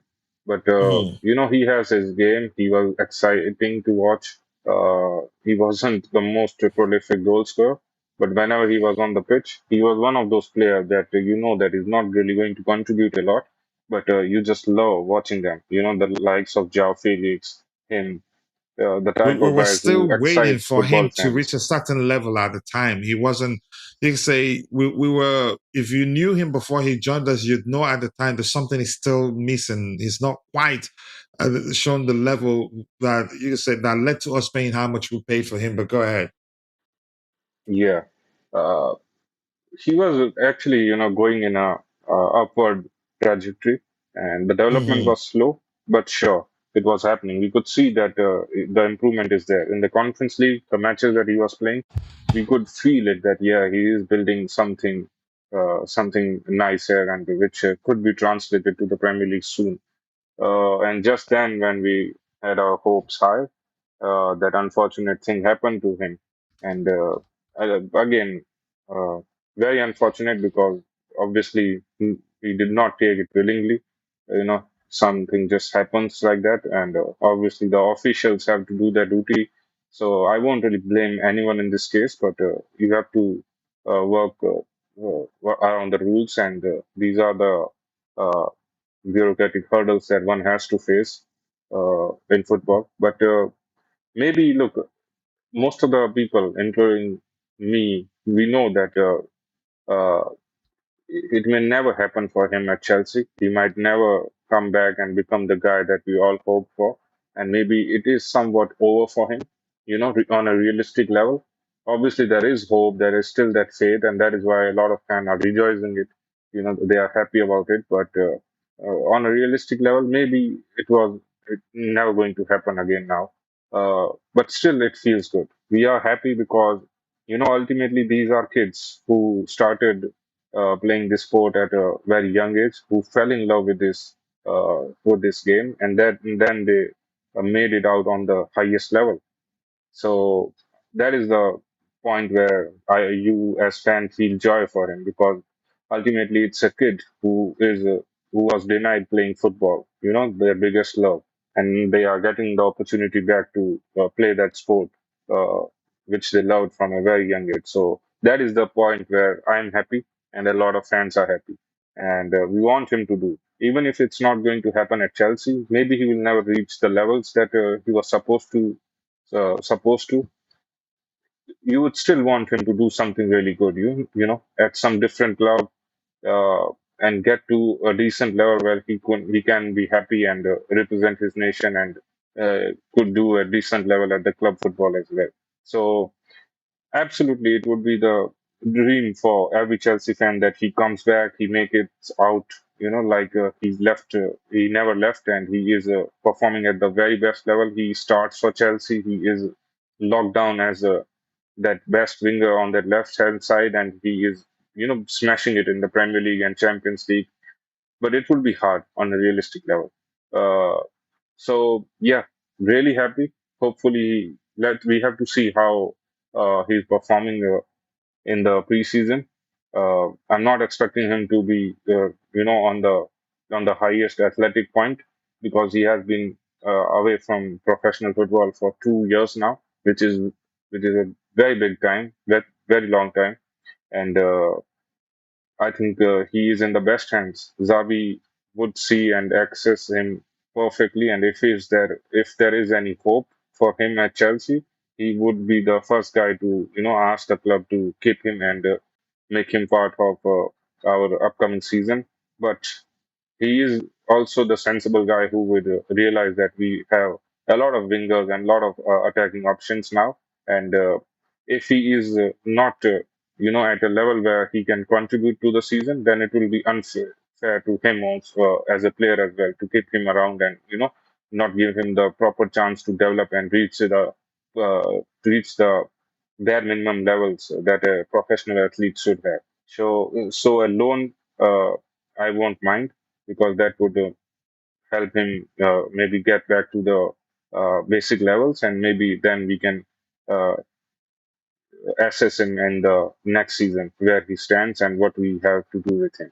But overall, I'm really happy that he is back to playing football because that's the ultimate joy watching footballers play football. Hmm. And I agree with you that everything comes down to what Alonso wants. He'll take his time, he will assess him and decide what to do with him. I wouldn't be surprised if he leaves on loan. If he stays, probably not going to play much for the start of the season to nearly the middle of the season. But we can only speculate right now. But I agree with you. But just quickly, before I hear from you, what you make of how we survived points deduction. Lante would have struggled. He had Livramento and James ahead of him. He had to leave. I agree. Yeah. Let's see. We may see Mudryk play against Yohodrotism on the ninth. What I can what a name. We may actually see him play. You never know. But Jay, let's hear you. What do you make of how we escaped points deduction and how the owners handled the situation at the time when they self-reported the financial irregularities? Some Chelsea fans started calling them, saying they were self-snitching. And my response at the time, this is an 1860. There are traces of every financial transaction and very easy actually to obtain. As long as you're a journalist, sometimes you don't even need. There are ways you can obtain those things, and if you follow the money, it's easy to actually to bring to light every financial irregularities that one thought maybe they can get away with. But they did the right thing. You could argue that's definitely one of the main reasons why we're not facing a more severe punishment right now. But that's a small opinion anyway. But let's hear your thoughts on how the owners handled it and the outcome and everything. I think it was the ideal way and the only sensible way to deal with this situation. Uh, we are not living in the 90s or the early 2000 where you can get away with all these irregularities and they won't find it. I think football has been very much strict on the from the point of view of financial restrictions and financial scrutiny. So they were always going to check it. Look, when we mention about clubs who have money, whose success has been revolving around or money has played a huge part in their success, then there are a few clubs that always comes to your mind, which includes Chelsea. Now, again, this is not something that you should be, running away from or you should be ashamed of. Yes, we had the richest owner, Roman Abramovich. He came, he spent money, and that money had a big role in our success. There is nothing wrong in that. Manchester City has become one of the biggest club by doing that only. United, Mm-hmm, mm-hmm, for the better part of their successful years in the 90s and early 2000s, they were one of those clubs who were spending a lot of money, maybe to not to the levels that we were saw from Roman and Manchester City, but when you compare it with the other clubs, United were definitely spending a lot more money than other clubs, and hence why they had more success. So it will be hypocritical for other clubs to suddenly say that these particular clubs like Chelsea and City build their success around money. I think every successful club does that, and I think that's the way of modern football. You can't hide from it. Uh, but now I think it would be hard, as I mentioned, that when you think about clubs who have money as a big factor in their success, then Chelsea and City, these are the names that comes in your mind. Now we have seen what has happened with City, so you will be very childish to not imagine the very next target was going to be Chelsea, because they were going after these type of clubs who had been historically successful with transactions and money. So I think Chelsea was the very next target after Manchester City, and City did not self-report or did anything, and suddenly they find themselves hanging around 115 charges, right? And they are going to face a very severe. Yeah, you can hear me, right, Coach? So yeah, Yeah, I can City hear was you. always. I didn't know I was on mute. You did say City did not self-report, and yet they're facing 115 charges. And I think that a few more was added of late. I'm just saying that shows you that you cannot hide it forever. It takes just one person finding one something that doesn't add up, dig deeper, and then everything will come to light. Yeah. But go ahead. Yeah, and historically we know how much the English, football, FA, and all those English authorities love Chelsea. They just love any chance to pull us down and bring us down to Hmm. the ground. So it would be very childish to, not expect something coming for us after the City thing happened. So we are very lucky, and I have been critical of this ownership, and I think fairly so on many levels. But these are some parts where I cannot blame them at all. I think that this was the sensible thing to do, a very smart one actually, uh, Hmm. because they actually self-reported it as an example. And the FA, whether you like it or not, I always expected them to not punish Chelsea, because what example are you setting? A club that has self-reported and you punish them with almost the same metrics that you do to a club who is guilty and who did not self-report. So you want to set an example, right? A club who has willingly come to you, you want to set an example that yes, we are going to be, lenient with you. We are going to help you if you are going to, self-report. And I think that is the thing that has happened. I think the English FA and Premier League, they wanted to set an example that the self-reporting is something that would be appreciated. And running away is not a solution. So I think it was a sensible thing to do. And yeah, we can see the result of it. 10 million is nothing actually in this modern football. And, I'm hearing a term, a slap on the wrist. And yes, it is exactly a slap on the wrist. It is nothing more. And that ban thing as well, transfer ban is something which is never going to happen. It's just a friendly warning that please don't do this again. Otherwise, we have to do, some punishment for you. So we are lucky to, not lucky, we are smart enough to get ourselves free from all these things. So a rather smart action by Lupo. Yeah. Thank you so much. I appreciate you for that. All right, let's see what else we have here. And here it says haven't already served a 2-year ban. 2-year ban coupled with the arrival of Rogers and availability of Gittins. I think it's safe to anticipate a loan deal for him, Mudryk, or let him have this season. It's up to the manager to decide, like Jay mentioned there. I think Palmer and Rogers are going to play 10, then Mudryk can get his play on the left. So we don't know. Let's see how Alonso, an intelligent manager at that, let's see how he handles the situation. So right now, a few things, a few items interesting. A lot of them are quite interesting. I think we will gradually get to comments from the manager's presser. But here, Cole Palmer says he can play together with Rogers. I think we are two different players. He is more physical than me, and off the ball, he likes to drive with it. I like to pass.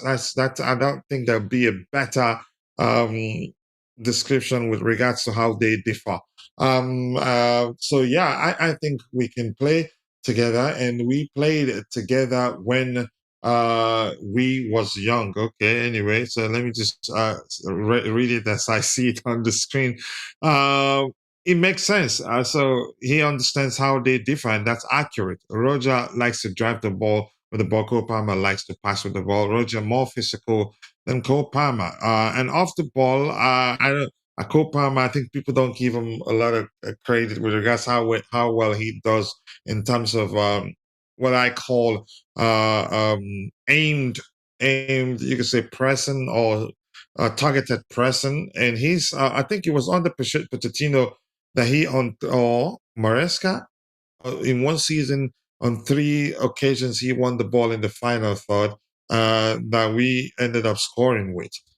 So don't discount him as not being effective off the ball. He reads the game very well and can anticipate where the opposition player with the ball in the final third, where he did most likely try to, what pass in China did most likely try to utilize. And he has a long leg that he intercepts. And yeah, so don't say he's not good or effective off the ball. Jay, the initial decision was fine in point deduction, but we appealed that decision, yeah, and the point deduction aspect was dropped. So a transfer ban, which only takes effect if we will break the rule again. That's some rule again.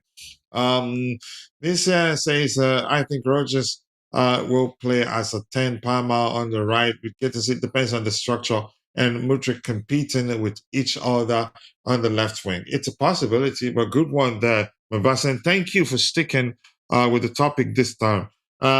Jay, I don't know, anything that you want to say with regards to what Cole Palmer just said on how he differs from uh, Morgan Rogers?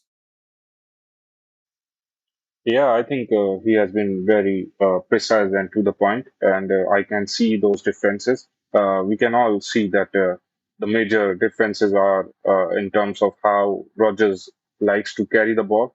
You know, he Mm-hmm. is more of a runner with the ball, and Palmer we have seen is more of a passer. He's always in the vision of looking for some runners and some passers, and then Mm-hmm. make a run by himself without the ball and maybe then get the opportunity to hit the ball. So they differ in this style, and obviously the physical part of it. Rogers is very much physical. You cannot really brush him aside that easily. While Palmer, obviously, by his stature and by his physical limitations, also does not have that physical advantage, and hence why he looks to pass it more rather than take on the guys with the carrying approach. And I think this is the main difference we see then. While there are obviously the common factors between their styles, they both likes to play in their 10 role in the pockets. These are the areas where they both like to play and approach. And I think now that we will play the back three, then we have the opportunity to have two tens where them two can play together uh, very nicely, one from the left and one from the right. Obviously, Rogers with more likeliness and natural right foot, while Palmer being predominantly more left footer. So that is going to help us as well. So yeah, uh, that is exactly what Palmer has mentioned here. Yeah, I think he explained it well with just a few words there. I agree, Vic, but that appeal could very easily have been rejected by the FA, although they considered and dropped the severe charges. Bobby, anything you want to add with regards to this particular report? And it's not the report, a presentation of Cole Palmer's comments and how he differs on how he's different from Morgan Rogers. If you want to add to that, otherwise we'll move on to the next item there to discuss. Yeah, I mean, it's a partnership. We have to wait to see when it happens. That's Mm-hmm. all I have to say. Yeah, not a bad one. I think they complement each other. It's really simple to comprehend. Cole Palmer or Morgan Rogers joining Chelsea. Interesting story, short story here. Everyone knows how good he is, and obviously he's one of my best friends. So I am very happy about that. I always speak to him, but when I heard that Chelsea was trying to sign him, then I was texting him even more. He's probably sick of me, but he's there now. He's here now. That's very funny. I liked it when I read it, and I thought, yeah. But Kopama is a very funny guy, actually. He has a good sense of humor. Hello, CFC fans. Peace and blessings to you all. Siaka, South Africa. Thank you. Peace and blessings to you. So, Kopama says here, on working under Xavi Alonso, it's been good. Him and his staff have been good. A breath of fresh air for the players with this idea, with his ideas and stuff. So yeah, we are enjoying it. I don't know. I'm gonna just go ahead and say it. I think to some extent a dig at that from our manager, a slight dig at that from our manager, in my opinion. But yeah, I want to get your thoughts on that, or do you see it differently? I don't think he doesn't necessarily have to say a breath of fresh air or whatever. But let's hear your thoughts on that. For me, I see that as him having a slight dig at that ex or from a manager, if you prefer. Yeah, it's always going to be a breath of fresh air when you make a jump from Rosinho to Xabi Alonso. You know, Mm, uh, I would actually describe it as more coming from ICU to normal breathing. So yeah, really nice of Palmer to have. mm-hmm, I don't think he's having a dig, but he is that character, right? He does not think a lot before speaking, and he's uh, very much on his face what he has in his heart. So he's that kind of a nonchalant guy. And yeah, I don't think there is any slight dig at anyone. He's just speaking what he felt as a player, and I think most of majority of the squad will agree with that. That yeah, they struggled a lot in the last season, especially in terms of having a stable manager. And now they have a guy who is perfect in terms of man management and also in terms of tactical approach. So yeah, obviously good for the players to enjoy such a such a legendary manager. all right, Bobby, anything to add to that, or should I move on? So who's this? No, Paul Palmer's comment that Xavi Alonso is a breath of fresh air, singing in praises, and that's that. Yeah, it's the usual stuff, isn't it? I think we're getting to I the mean, to crunch time now. When the season starts, players come together. You know, Alonso's going to need time to knit these players all together, and I hope the fans will understand that. mhm. All right, let's see. Vic here says Coachila Rosinia cannot be considered an ex. You just have to imagine that the relationship never happened. I think that makes more sense rather than leave yourself in a position where you always remember that period, which I hope we forget. All right. Anything interesting here? Cole Palmer says Xavi Alonso sees him, Cole Palmer, in the 10, in the pocket, close to the striker. I agree. So we will see. That's how I see him, too. In all honesty, I don't even need to see this before seeing him in that regard. When you sign good players, obviously your team is going to be better. It should be good, a good season. So he's optimistic. And more importantly, you could say his optimism mainly driven by the manager's well knowledge of the game and his what he's achieved as a coach, in my opinion.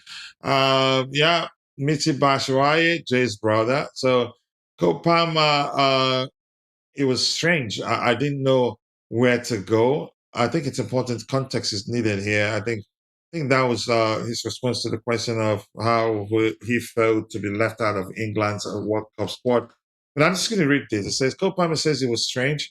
I didn't know where to go. I went on holiday and was thinking, where do I go next? The check-in when I was back in. To be fair, I got bored after like 6 weeks. That's a lot.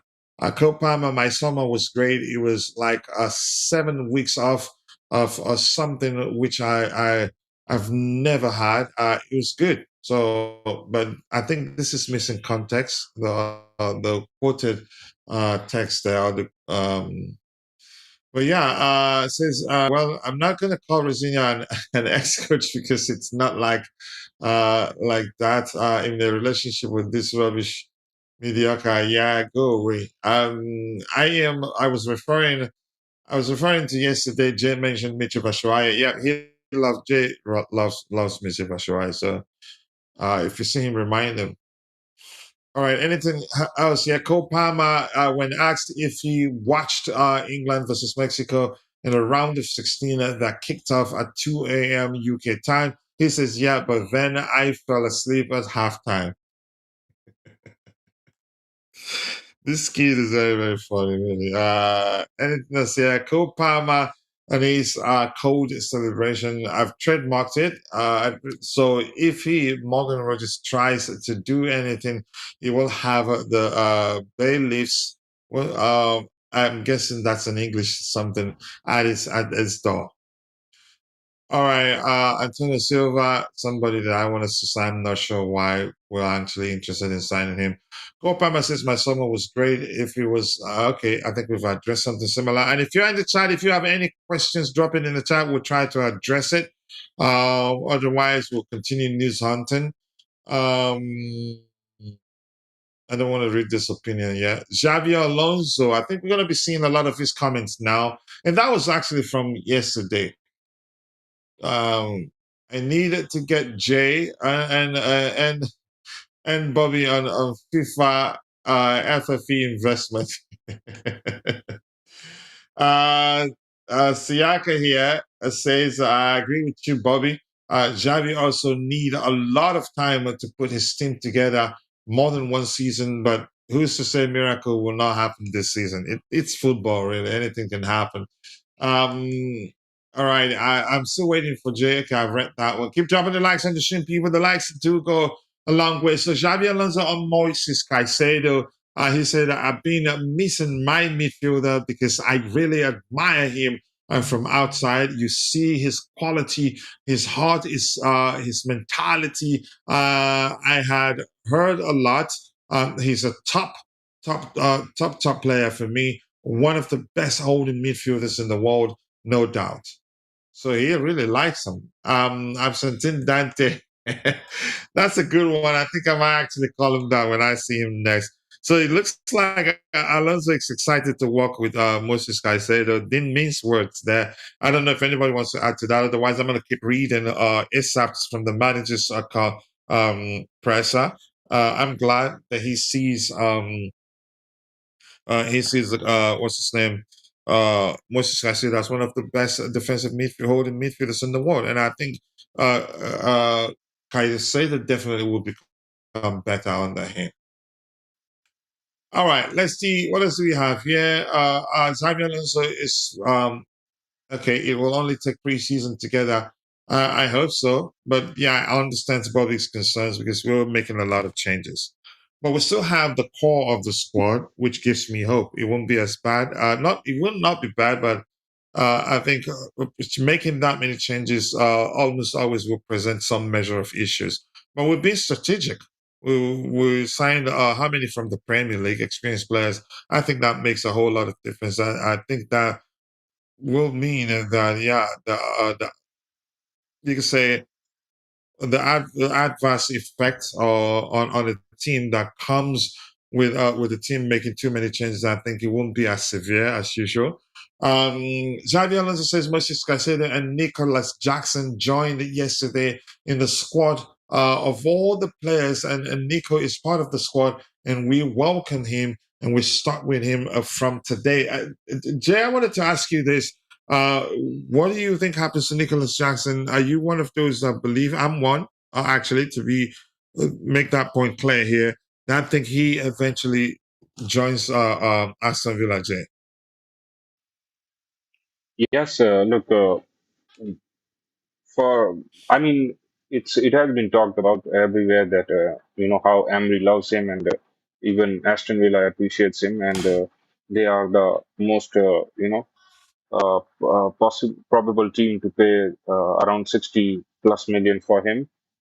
Uh, and yeah, I think it favors all parties that he goes there. But I'm just a bit confused because again, those restrictions of not making a deal in 45 days, and we can't loan him there because we already loaned Garnacho there. So there is very Hmm. limited options on how we can send Jackson to Aston Villa there, and not even limited actually. There's only one way. They have to purchase it right here, right this season, right now. There is no option for loan obligation. We can't do all those stuff. And if they do a deal with us, then it is going to be considered a swap deal, right? Because it is again in that bracket of 45 days. So I'm really confused how this is going to uh, work for Aston Villa and for Chelsea as well, because this will be considered a swap, and then Villa would have no profit to show for the Morgan Rogers deal. So some really intricate details that are in this deal, and I'm not sure. Yes, this deal has been hyped. It looks like it is most probably going to happen. But then, as I mentioned, that these small details of how limited the options are there for both the clubs to do a deal, then I'm not sure how it's going to happen. I'm really not sure. It is it just looks difficult from the outside. Maybe there are again some loopholes that we don't know, but from the outside on the surface, it looks like there aren't any other options that we Hmm. can explore. And maybe Villa has to buy him, and that Morgan Rogers profit that they earn from us is not really going to uh, show on the books at all, and they will be back to square one, or maybe they will fall again in that FFP or financial issue that they were already having in the early part of this transfer window. So it will be very interesting to see how this deal happens, because I have a lot of questions around it. Yeah, it's interesting to see how he ends up joining them. If we're to believe what we heard, that yeah, they just what we're seeing is just a mere formality that he'd eventually end up joining them. They're just trying to avoid getting called out or getting caught up in some, you could call it scandal. But let's see. Yes, coach, let's call Dante absentee Dante. He's always absent. I mean, his life doesn't. It's not just about the stream. He has a key, and all that. But Bobby, we're talking about Nicholas Jackson now, as we've Mm. read the comment from the manager on the screen. He says he's going to be part of them. But do you take that as him saying that yeah, he's definitely staying at Chelsea for the season? I wouldn't do that really, because chances are what we heard is a fact, and he might end up joining them. But Bobby, let's hear you. No, I mean, if you had listened further on, he said that the transfer market is still open and a lot can still happen till the last day. But he's going to have a look at Nicholas Jackson. And, in view of where the club is heading, it's not beyond the realms of possibility that Jackson stays. What I'm beginning to see with Alonso is that he's looking for the best. Hmm. He doesn't care whether you have affiliations to this player or that player. He will look for the best for the season. And I wouldn't be surprised if he has Jackson, um, Welbeck, and João Pedro as his strikers for the season. Um, and, rotates and interchanges them. Now, does Jackson want to see himself as the main striker starting every game? Maybe, but he's not going to get that at any club. He's not even going to get that at Villa. The only thing with Villa is that they have Champions League football, but being the main man, it's not really going to happen. I think we just need to wait and see. The club has not really made their dealings very public. Palestra was a surprise. Okay, Lacroix was a very difficult secret to hide. Morgan Rogers was an absolute slap in the face of everybody. So they're not. just moving open like that.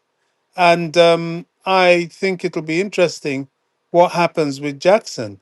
Now, he could end up being sold. It's not necessarily just Aston Villa either. I'm pretty sure there must be one or two other clubs looking at him. Or he could end up staying. Now, I did say earlier that don't also be surprised that Jackson is one that stays until January and then the situation be reviewed. And, his performance would have to dictate whether anybody comes in for him in January anyway. So it's an interesting situation. The club do need to sell players, that's for sure. Mark Guehi, Liam Delap, they have to be sold. Omega, I don't think they'll sell him because they've just got him. But will they loan him? It'll be unfortunate. But the way I see Xavi is going to be quite ruthless about things and go for what he truly believes will work. If it's Omega, then fine. Then Jackson will find himself out on a limb. But I think Jackson has too much experience for him to be neglected over Omega. And the thing about Jackson is he is pivotal to Cole Palmer. I think Jackson made Cole Palmer and vice versa. He made space for him. He created runs that helped him play. And if he has that to do with both Palmer and um, Morgan Rogers, the whole thing could be quite frightening. It really could. Jackson can drop to the left or to the right in the 10 position. So can João Pedro. The only out and out striker we would have of the three is Welbeck, and he's gonna come off the bench anyway. So don't be surprised if Jackson stays. Yeah, it's a possibility. We don't know, but let's see. I do think he eventually leaves.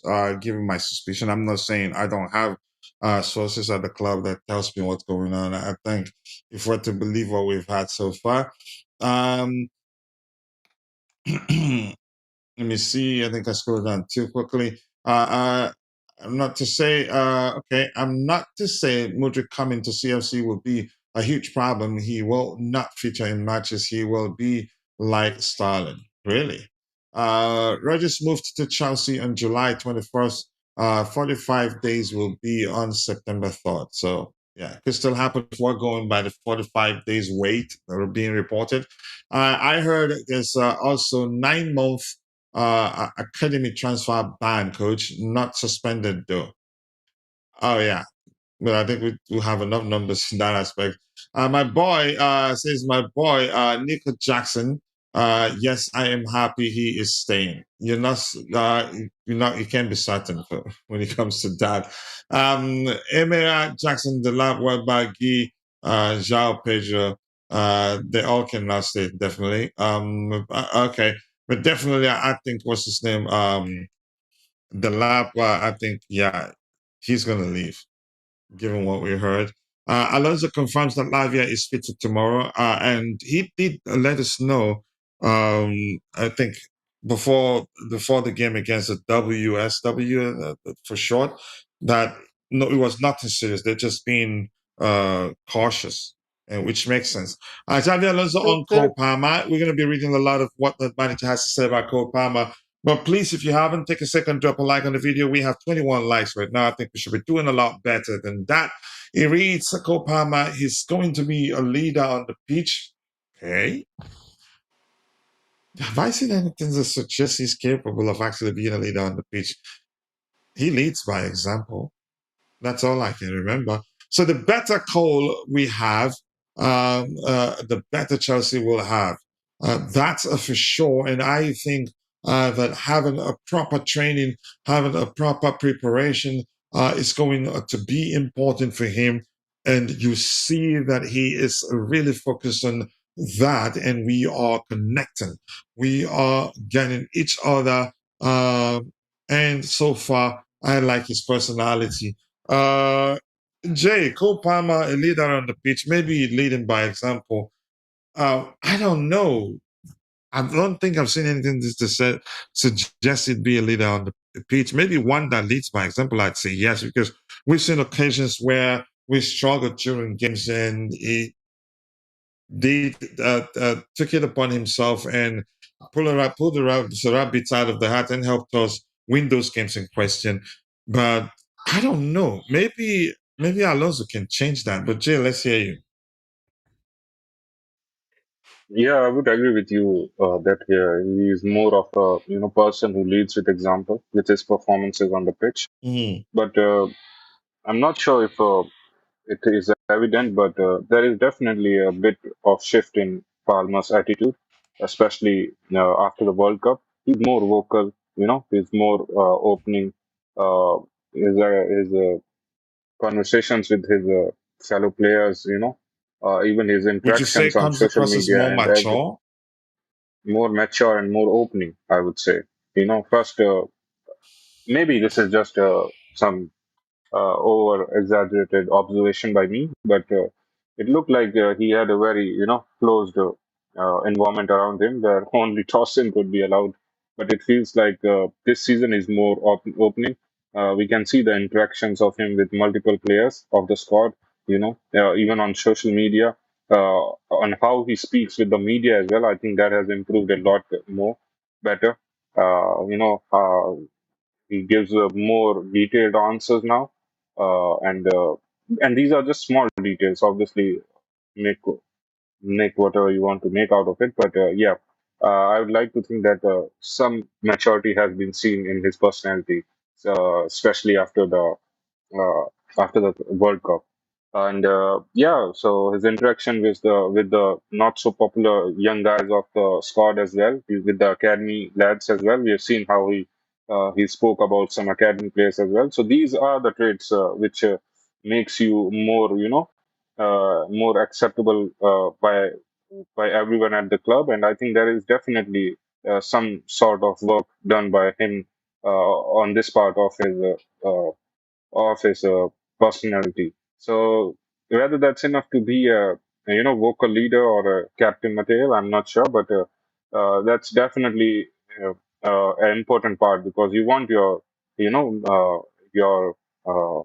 important players to play a key role in the integration process of whether that is academy, whether that is the new signings. Everyone wants to interact with them, and that is the part of leading by example. Being welcomed by the best player of the club.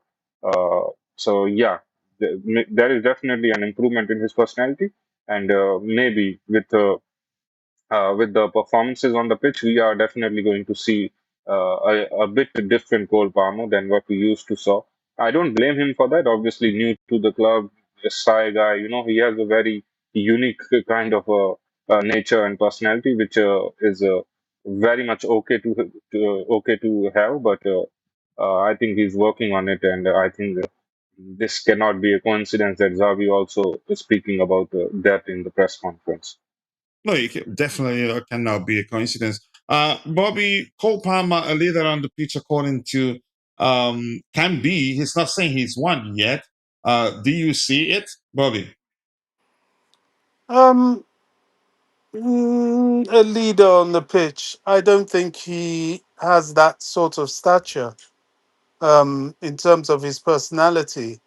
I think, Alonso is going to encourage his players, isn't he? He's not really going to start saying, oh, he can't lead. He will lead in Hmm. his own way. But to be that sort of commanding, there's a difference between a leader and a commander. And this kind of leads me into what I've been itching to talk about, and that is the midfield.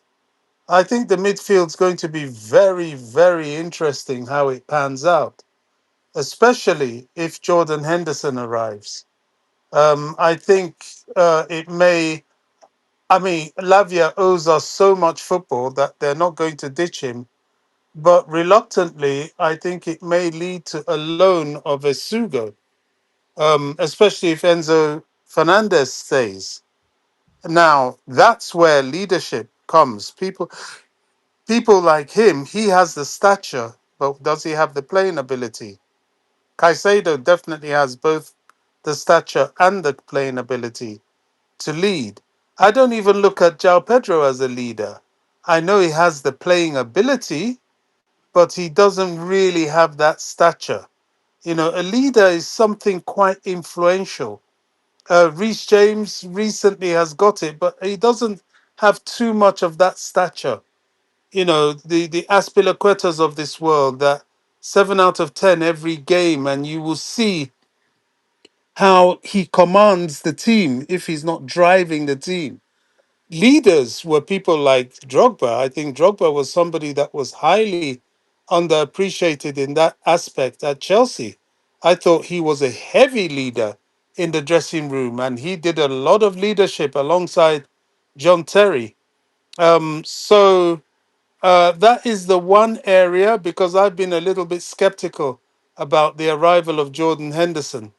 But in terms of leadership, if he can give some sort of performance and get on that pitch and be that leader, that driver, that commander, that guy that's not necessarily the best player, but is certainly an ardent fighter, that's a leader.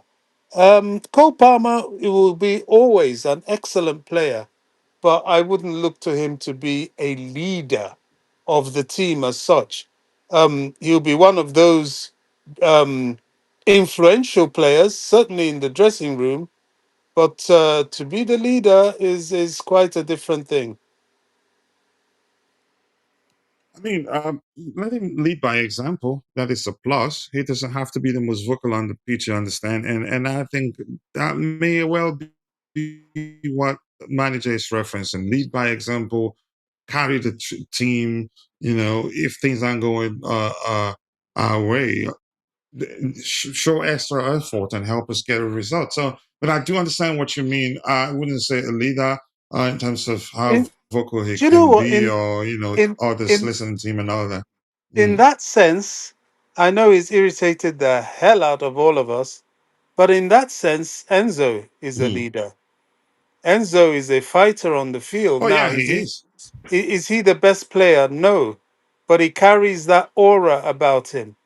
Unfortunately, he's doing some Hmm. silly things that just makes you want to give him a dirty slap. But if he boxes his ideas up and takes his position at Chelsea as he should, he will definitely be a leader.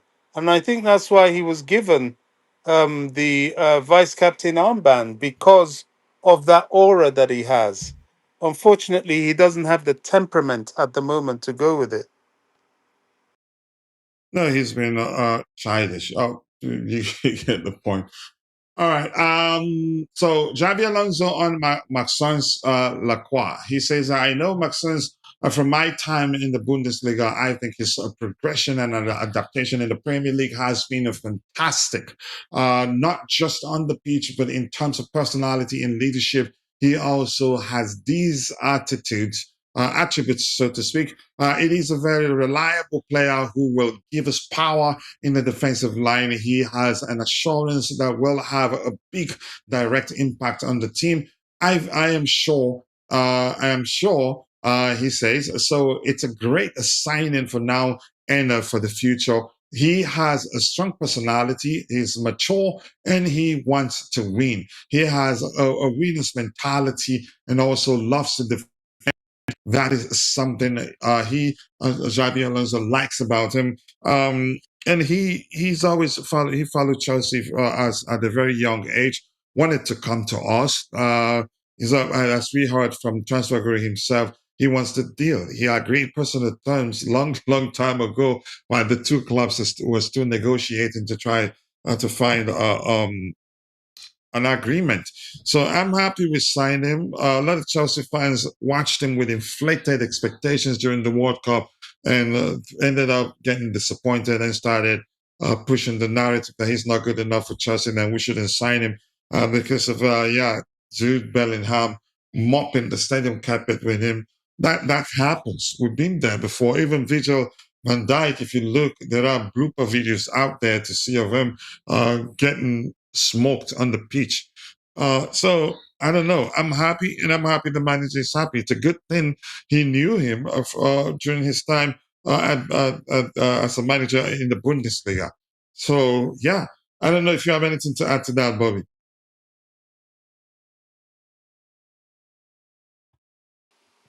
Max All right. Hans is somebody that Mhm. we'll have to experience him. Certainly, he has that aura, that courage. The little I've seen of him at Palace, he seems to have that leadership quality. I look at him as a Rudiger kind of player. He doesn't necessarily have the captain's armband, but he'll always be up for the fight. And you need Mhm. that sort of player. You know, Colwell is another one that could be said to be a leader on the field, but you know, doesn't necessarily have to be the best player, but is a driver. So yeah, I'm looking forward to him in a Chelsea shirt. I just hope, Mhm. yeah, I just hope the fan base don't come with their silliness. You know, if he makes one error, or you know, expect him to be a Maldini, I think that's totally Mhm. off the mark. You know, Mhm. Rudiger, excellent defender, but he made an error or two. Gosh, so did the great Thiago Silva. Wasn't he on the verge of leaving Stamford Bridge until Tuchel came? Yeah, yeah, but even in the Tuchel era, he made an error or two. You know, he's just Mhm. human. Thiago Silva, the same thing, but they were excellent defenders. So we have to look at Lacroix with that lens, because sometimes when I hear Chelsea fans talk, I'm not really sure they understand who this guy is. If they do, they will really appreciate him. If they don't, Yeah. then they'll delve into silliness. Yeah, if you haven't, please take a second, drop a like on the video, and also do subscribe to the channel if you haven't. Bobby, before I read that comment from Vic on the screen, um, I don't know if you've been paying attention to this. I don't know also, Jay, if you were on the panel when I saw that. It didn't make sense. I didn't realize that was what was going on until I saw somebody post about it on X. We're assembling a group of winners. Jordan Henderson has won the Premier League, the Champions League, right? The FA Cup, the Carabao Cup. What's his name? Well back, the Premier League, right? I can't quite remember all this. For Maxence Lacroix, he won the was it the Europa League, right? And then the FA Cup, and then the Community Shield. Three, and then Palestra won. Was it Europa League? One of either Europa League. So I think we're very deliberate in our choices. We're not just signing players for the sake of it. I think it just seems as if before we say, okay, yeah, let's go for that particular player, we'd already checked whether he meets all the requirements, and the requirement being must have been one thing or the other. And for me, that makes a whole lot of difference, because if you taste how it feels to win one trophy, you don't let go another one that you're competing for easily. Bobby, have you seen that? And that makes a ton of sense to me. Yeah, it's very important. You know, the lot has been made of this mentality monster thing. Well, this is what Mhm. it's about. Having people that not only are winners, but have the thirst to keep winning. As I've always said, you give Alonso the tools. Now he must mold those tools into a formidable squad. Mhm. You know, and I feel for him a little bit because he's got to hit the ground running. Fortunately, he's come in at a time where a lot of the top clubs, except for Arsenal, have got new managers that have the same demand. Iraola at Liverpool, Maresca at City, you name it. I mean, even Nottingham Forest have a new manager. All these new managers have to come in and perform. So that's helpful to him. But that still doesn't take away the demand. Now, if he has all these guys, hopefully they will help him achieve his aim. But we must start playing like a team sooner rather than later. Yeah, I agree. Time waits for no one. And here, Chelsea plan. Yeah, thank you for that, Vic. It says assess Mudryk in August, and then decide if he will be in the squad if it will be in the squad for next season or perhaps go on loan. Mudryk's priority is just to get on the pitch and show everyone his skills. Yeah, it makes sense. Take it gradually. Don't expect it to be Ronaldo at this point. All right, Cole Palmer, Xabi Alonso has been a breath of fresh air for us as players. We are very happy. We like his ideas, really. All right, who's this? Stuart Pearce on why players listen more to respect the senior players. He says that I found this out when I moved from a player to manager. You can say things when you are wearing the game shirt and kit as the opposition and get away with that. You can be more forceful. The day that you step into the coaching staff as one of the staff, the whole dynamic changes. That's a divide, and that's a slightly different dynamic. Okay. Any other thing, guys? Keep dropping the likes on the stream, people. The likes do go a long way. Who is this? Swat Pierce. I don't want to read anything from him again. I'm just going to refresh to see if anything new emerged. I think he makes a point on why we signed Jordan Henderson. So I'm going to refresh to see if anything new emerged as the show progress. If not, we will call it a day. But I think it's been an excellent conversation, in my opinion. So I want to refresh that. I'm going to do this. All right, let's see if anything new emerged. Let's do F5 now. Am I losing my voice? I'm not sure why that's the case. So give me a second here. Let me refresh that to see if there's anything new to talk about. Otherwise, we are going to call it a day. Stretch, too much sitting. I'm waiting for that to load up properly. It's kind of slow. I think the internet connection is fine. I'm just not sure why it's not loading really quick. With the X button on the screen there, taking 1,000 years to load. More likes, people, more likes.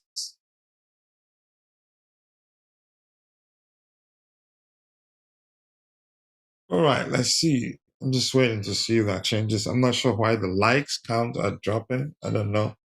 I really don't care, really.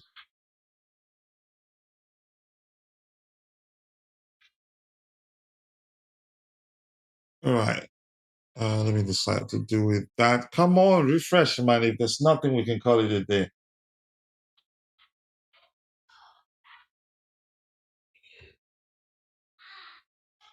My system is kind of frozen.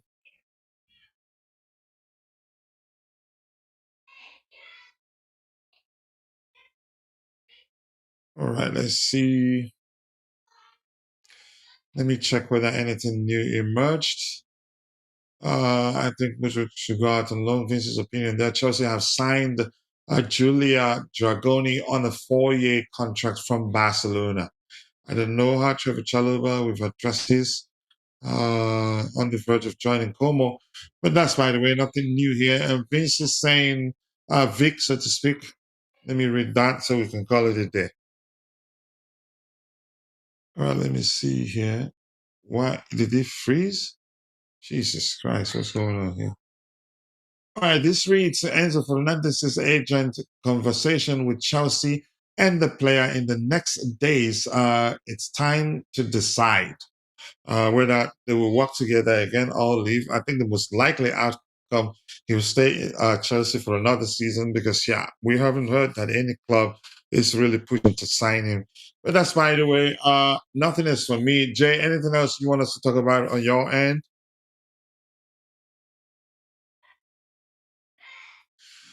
All right, Bobby, anything else from you?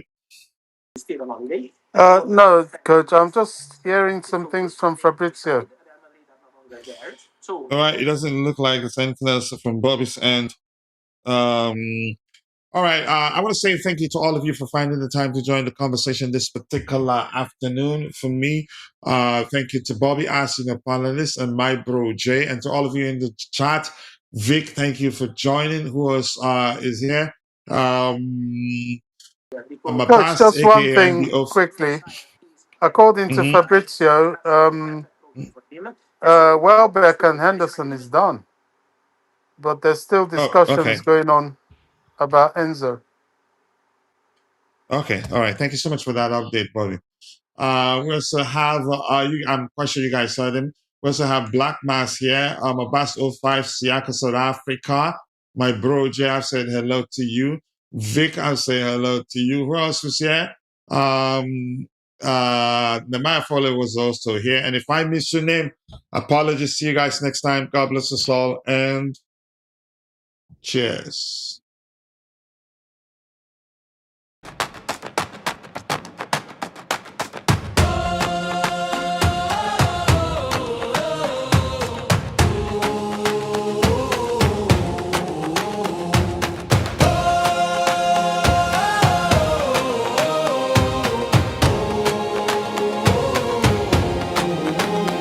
From the bridge to the stand, I carry that crest in my hand. Rain on my shoulders, still I stand. Tell me who wears it like we can. Mud on the boots, heart of gold. Those stories living in the cold. Every name that the walls still hold. I was born for this, I was told. Hear that roll in the air, feel that fire everywhere. We don't bend, we don't fold. We were cut from that blue gold. Blue till the end, blue till the end. We rise again, we rise again. Blue till the end, blue till the end. This is our name, this is our skin. When the pressure comes down hard, we don't flinch, we play our part. Every scar on the badge says more than 1,000 songs before. From the first whistle to the last, we remember where we came from fast. No throne, no crown, no borrowed fame, just a city calling out that name. Hear that roll in the air, feel that fire everywhere. We don't bend, we don't fold, we were cut from that blue gold. Blue till the end, blue till the end. We rise again, we rise again. Blue till the end, blue till the end. This is our name, this is our skin. Let the whole ground shake, let the whole world know. We don't chase a moment, we are the home. Hands up high, voice up loud. Same old pride, same crowd.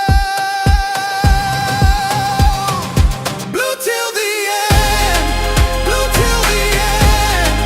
We rise again, we rise again. Blue till the end, blue till the end. This is our name, this is our skin.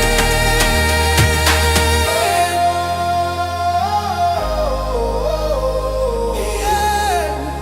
Ooh. Blue till the end, blue till the end. Loyalty stays even through the storm.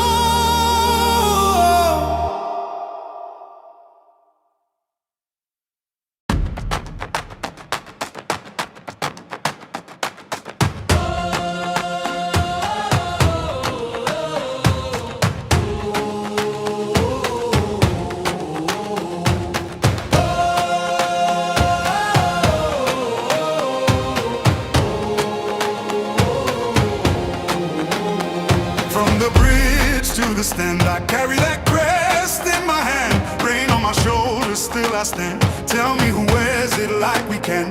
Mud on the boots, heart of gold. Those stories living in the cold. Every name that the walls still hold. I was born for this, I was told. Hear that roll in the air, feel that fire everywhere. We don't bend, we don't fold. We were cut from that blue gold. Blue till the end, blue till the end. We rise again, we rise again. Blue till the end, blue till the end. This is our name, this is our skin. When the pressure comes down hard, we don't flinch, we play our part. Every scar on the badge says more than 1,000 songs before. From the first whistle to the last, we remember where we came from fast. No throne, no crown, no borrowed fame, just a city calling out that name. Hear that roll in the air, feel that fire everywhere. We don't bend, we don't fold, we were cut from that blue gold. Blue till the end, blue till the end. We rise again, we rise again. Blue till the end, blue till the end. This is our name, this is our skin.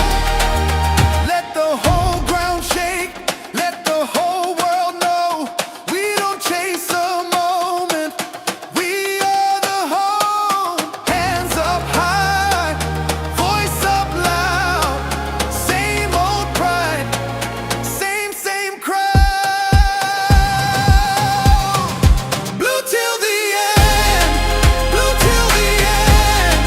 We rise again, we rise again. Blue till the end, blue till the end. This is our name, this is our skin.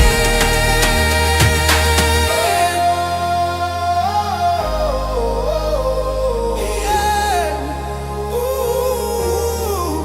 Blue till the end, blue till the end. Loyalty stays even through the storm.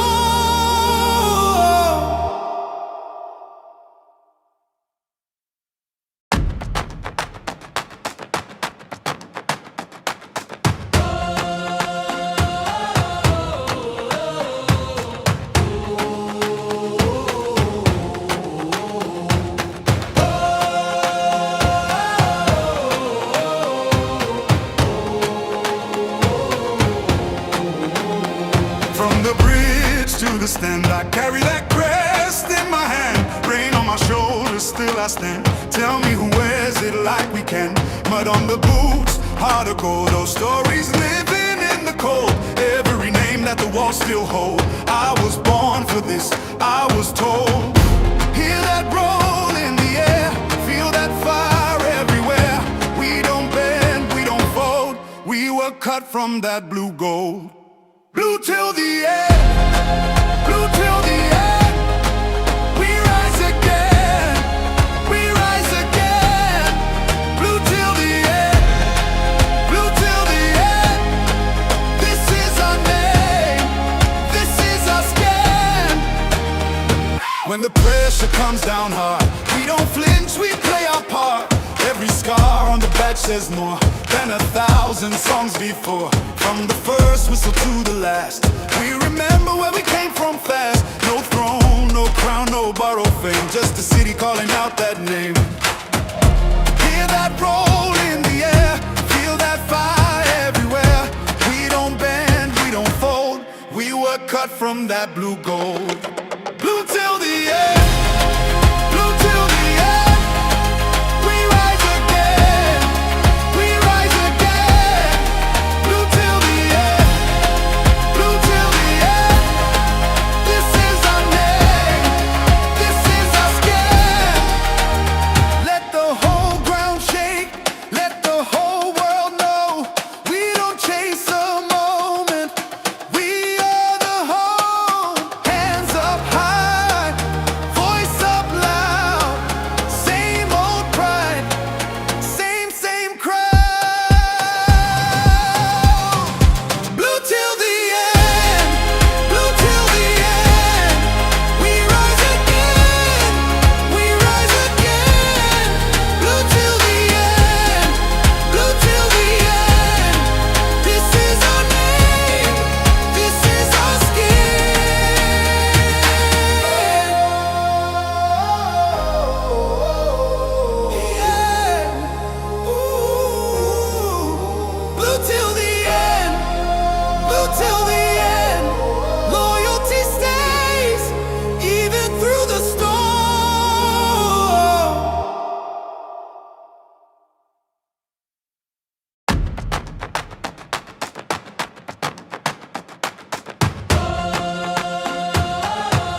still I stand. Tell me who wears it like we can.